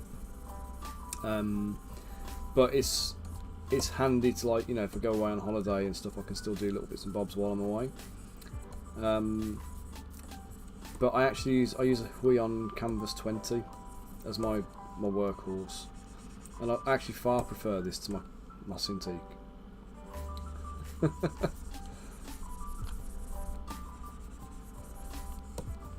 The brushstrokes sound like it.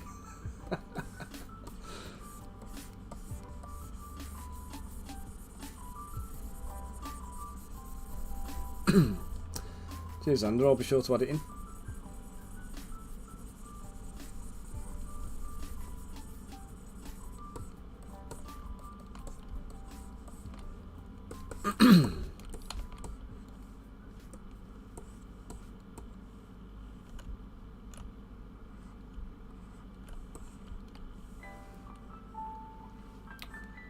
Let's duplicate that.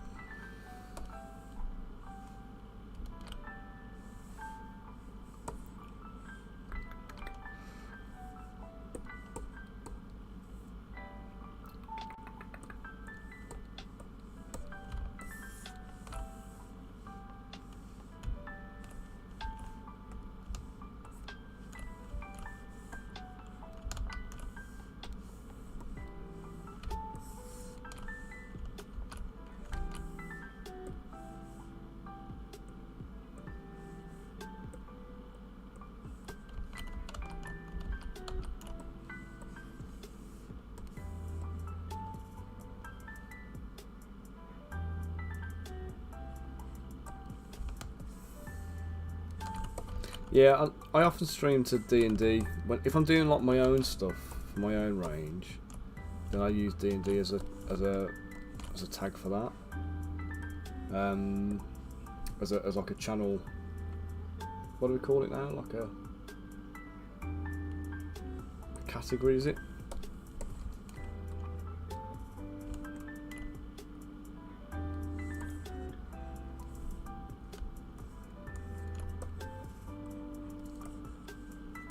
Sometimes I use like Warhammer if it's something generic that could be used in Warhammer as well.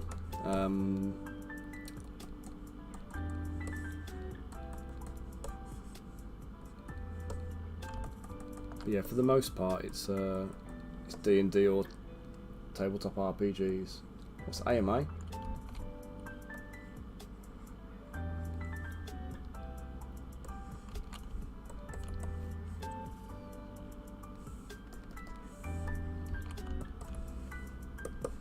Ah, right, oh, fair enough. Yeah, why not?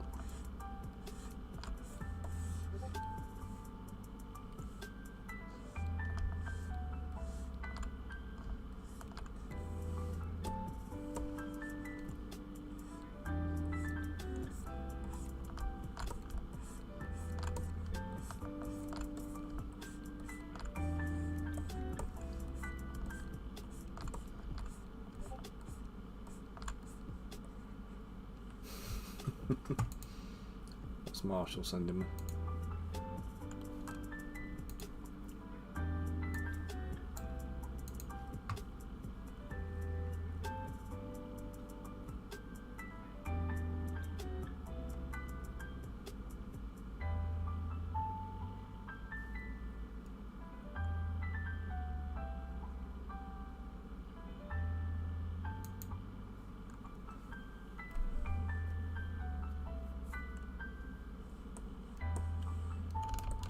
Worth knowing, mate. Like I say, I don't really use like Twitch outside of like me doing it, if you know what I mean. So server suggestions, map. Oh, you mean to put up on the Discord? You mean? Yeah, we'll throw a maps channel up there. Definitely up for that.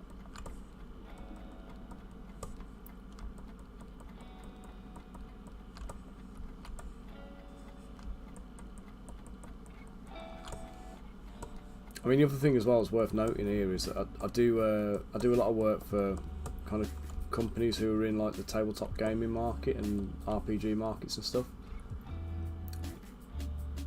Cheers, Bunker, and you make sure you share that Japanese cooking channel. I've enjoyed the one you sent before.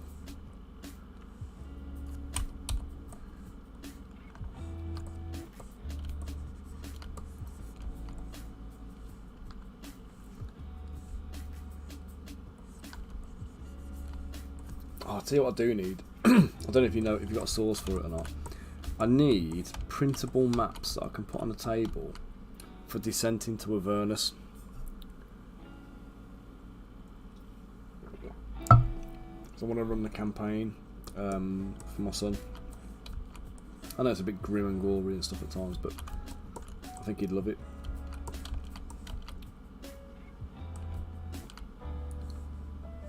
And I've done all the minis for it already, so I just need the maps now.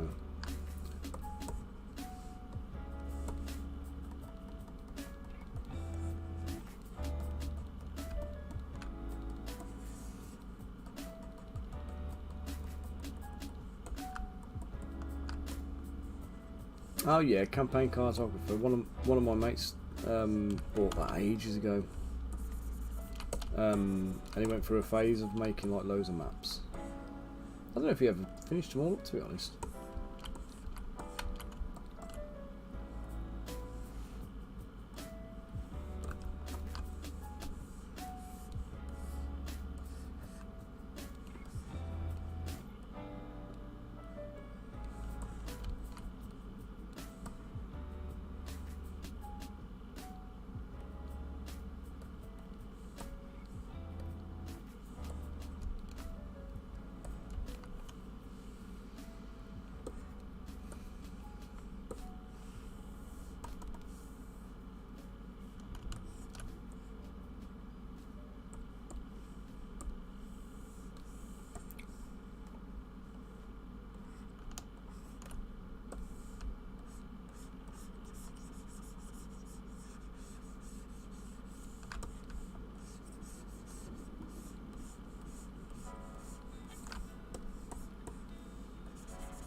Wonderdraft.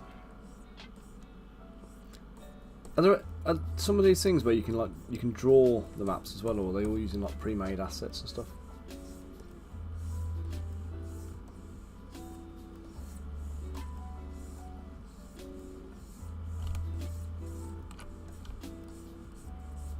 Because I think the one thing I'm always wary of with any of these things is like if I'm you know, paying for a map to be made for something I'm working on,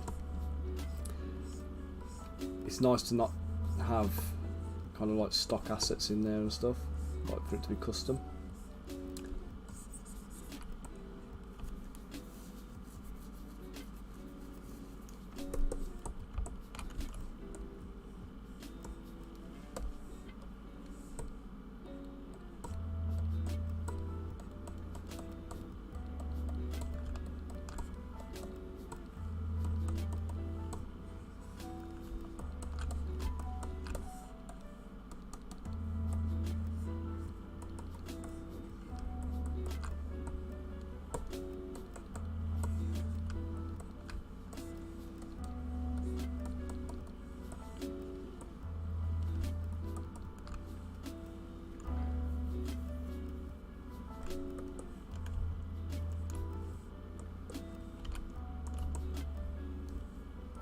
It's like you can trace like the rooms and stuff, but like you need to use their I'm just any programs out there that you can do just generic maps with. That you could like, you know, like create certain assets and drop them in. I mean, I know obviously you could just do it all in Photoshop, couldn't you? But if you're inclined to do it, at least.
What do you normally do them in, like, you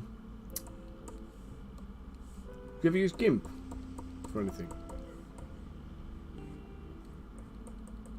GIMP's good. It's just like Photoshop but free, so you get all of the tools of Photoshop without having to pay for it.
Oh yeah, do it, man.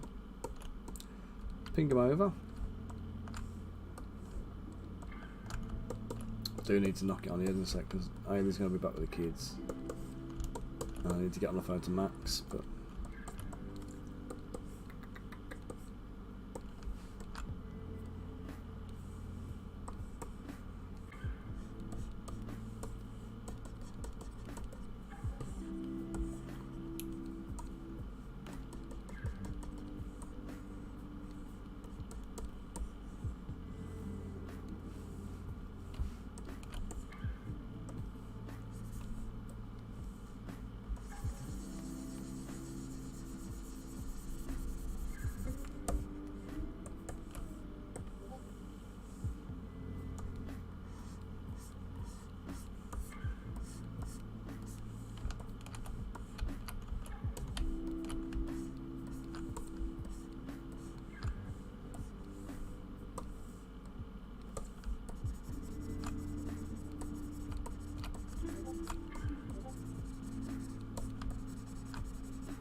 Right, she's pretty much done now. I just need to do this cape and she's ready to rock.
Cheers, Wonka.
you guys want to see my top tip for doing cloaks.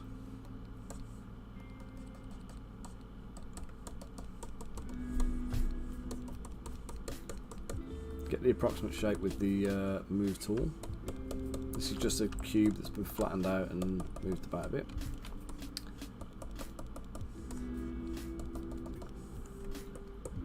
Give it some good resolution with a Dynamesh.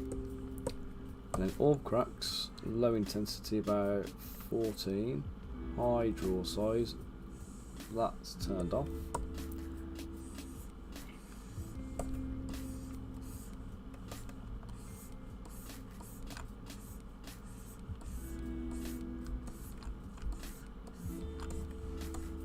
There you go, let's pull through the other side. We've got the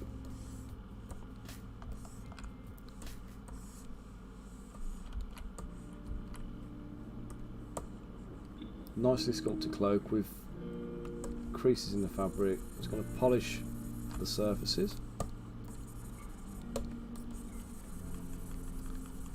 Which makes it nice to paint. So this is always critical with the miniatures, is making sure that it's nice to apply paint onto. So you don't want to overdo it with the creases. You've got to stylize it a little bit. And the smaller you go, the more stylized you've got to go. So for 32mm, and this is going to be a 15mm tall model. It's 32mm scale, but it's 15mm tall, if that makes sense. I'm just eyeballing it, just experience. I think it's you've got to make it thick enough that it can be printed in the correct scale.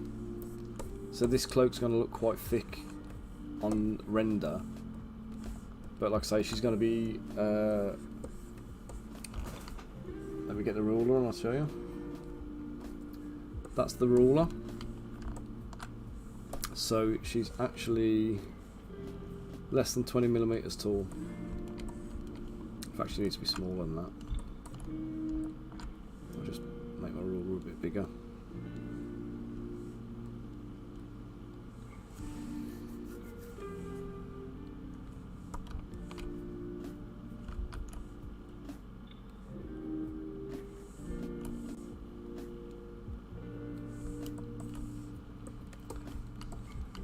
There you go.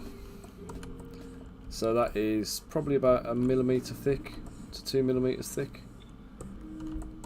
And anything you're doing miniature wise at 32mm, you want like swords to be about at least 1mm thick, ideally 1.2. Spears 1.2mm. Oh, soul sight, something you mentioned earlier, which I was gonna speak about and I forgot. I think you're talking about going to work for Games Workshop. Let's go scroll up and see if we can see the chat. Oh no, I can't scroll high enough.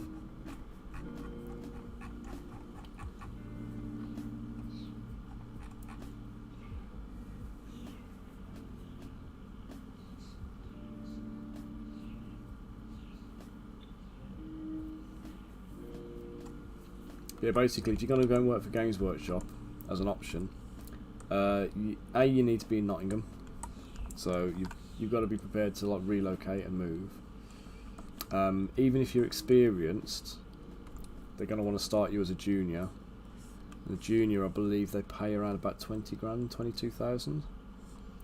And if you get to like senior kind of levels, they're paying around about I think it's up to about 60.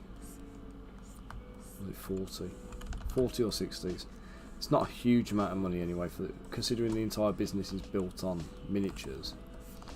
They don't pay as much as you would want them to be paying.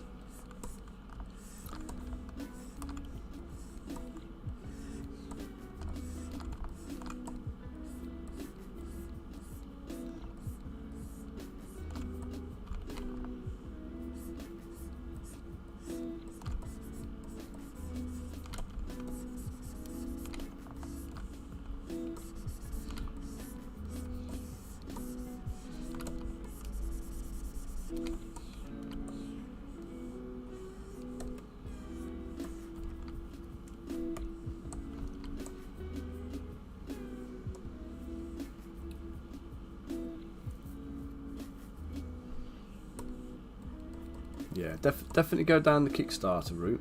Like I say, that'll get you an immediate audience as long as you present the Kickstarter nice. Make sure you got lots of good renders. Very important, you've got like pictures of the finished product printed. So whether you print them yourself or you sub it out, doesn't make a difference. Just make sure you've got printed models on display.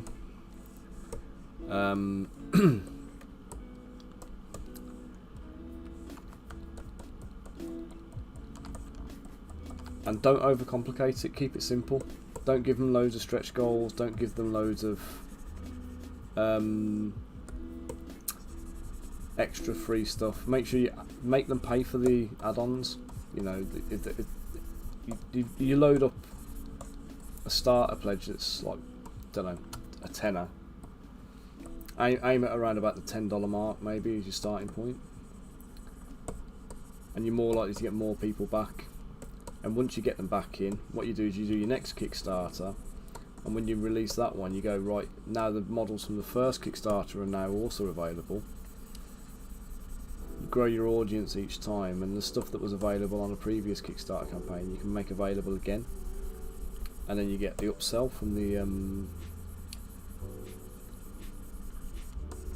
campaign.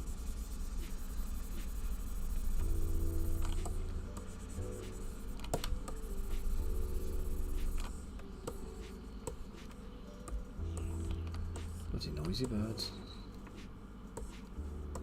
A flock of starlings outside, they're like proper loud.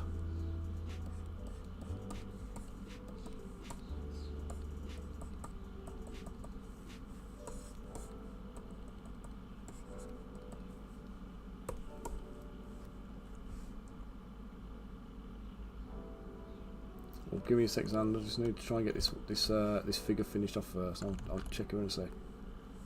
Check it in a sec.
No, basically, so AJ obviously lives in Australia, and she contacted me a few months back, and she'd seen my website and she'd had a look at some of the models and stuff, and she liked the style, and she just messaged me and just said, you know, do you fancy doing some sculpts for us?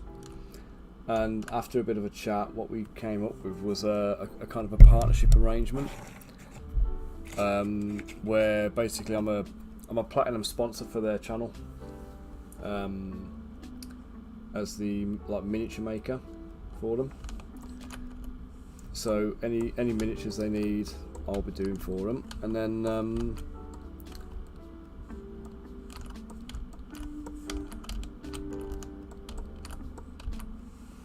me just split this off a second.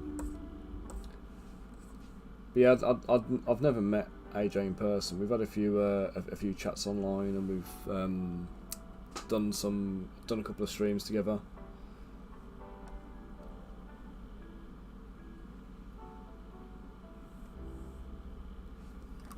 Oh.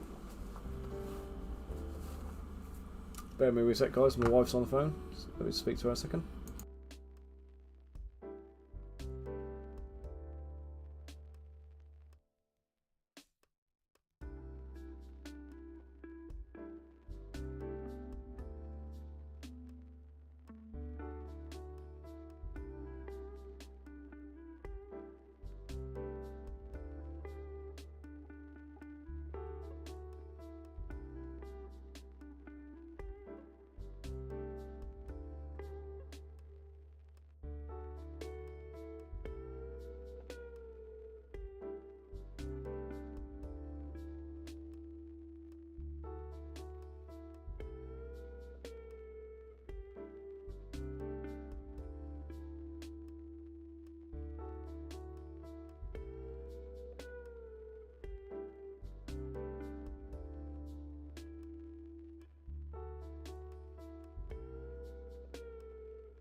Hey guys, sorry about that. So the wife's just on her way back and she's having a bit of a flap because it's Jacob's swimming day. Trying to get everything sorted, and Willow's come out of school and decided that even though she knows we've got to get him home fast, she's decided that she needed to go back into the school to go for a week. So they're running a little bit later than they wanted to. So unfortunately, guys, I'm going to have to knock it on the head and get going. Operation Steamy Fist, thank you for the dropping in on the chat. Is it normal for unopened kernels to remain in a fully popped bag? Had a few. A few in the past. They always break your teeth. Xander, do you know what? Remind me of the idea on the channel actually, on the Discord server, because I'll have forgotten by the time we're back anyway. So guys, I'm gonna have to go because the doorbell's just gone and they're here. So I'll be back on streaming again tomorrow. I'm going to send this over to AJ. So this one is finished now. She's done. So let me just hide that ruler so we can see. That's her finished. I'll send this over to AJ, see what she thinks, and we'll be back on tomorrow with more sculpts and what else? Possibly a sci-fi trooper tomorrow. So a little bit of something different. So guys, Soul Science again. Ping me a message on the Discord if you need any more tips or if you want any more advice or anything like that. Xander, same for yourself, mate. If you want anything else, just ping me a message. And guys, I'm going to get going. So I will leave you to it, and I'll catch you later. So thank you all for tuning in, and I'll see you tomorrow.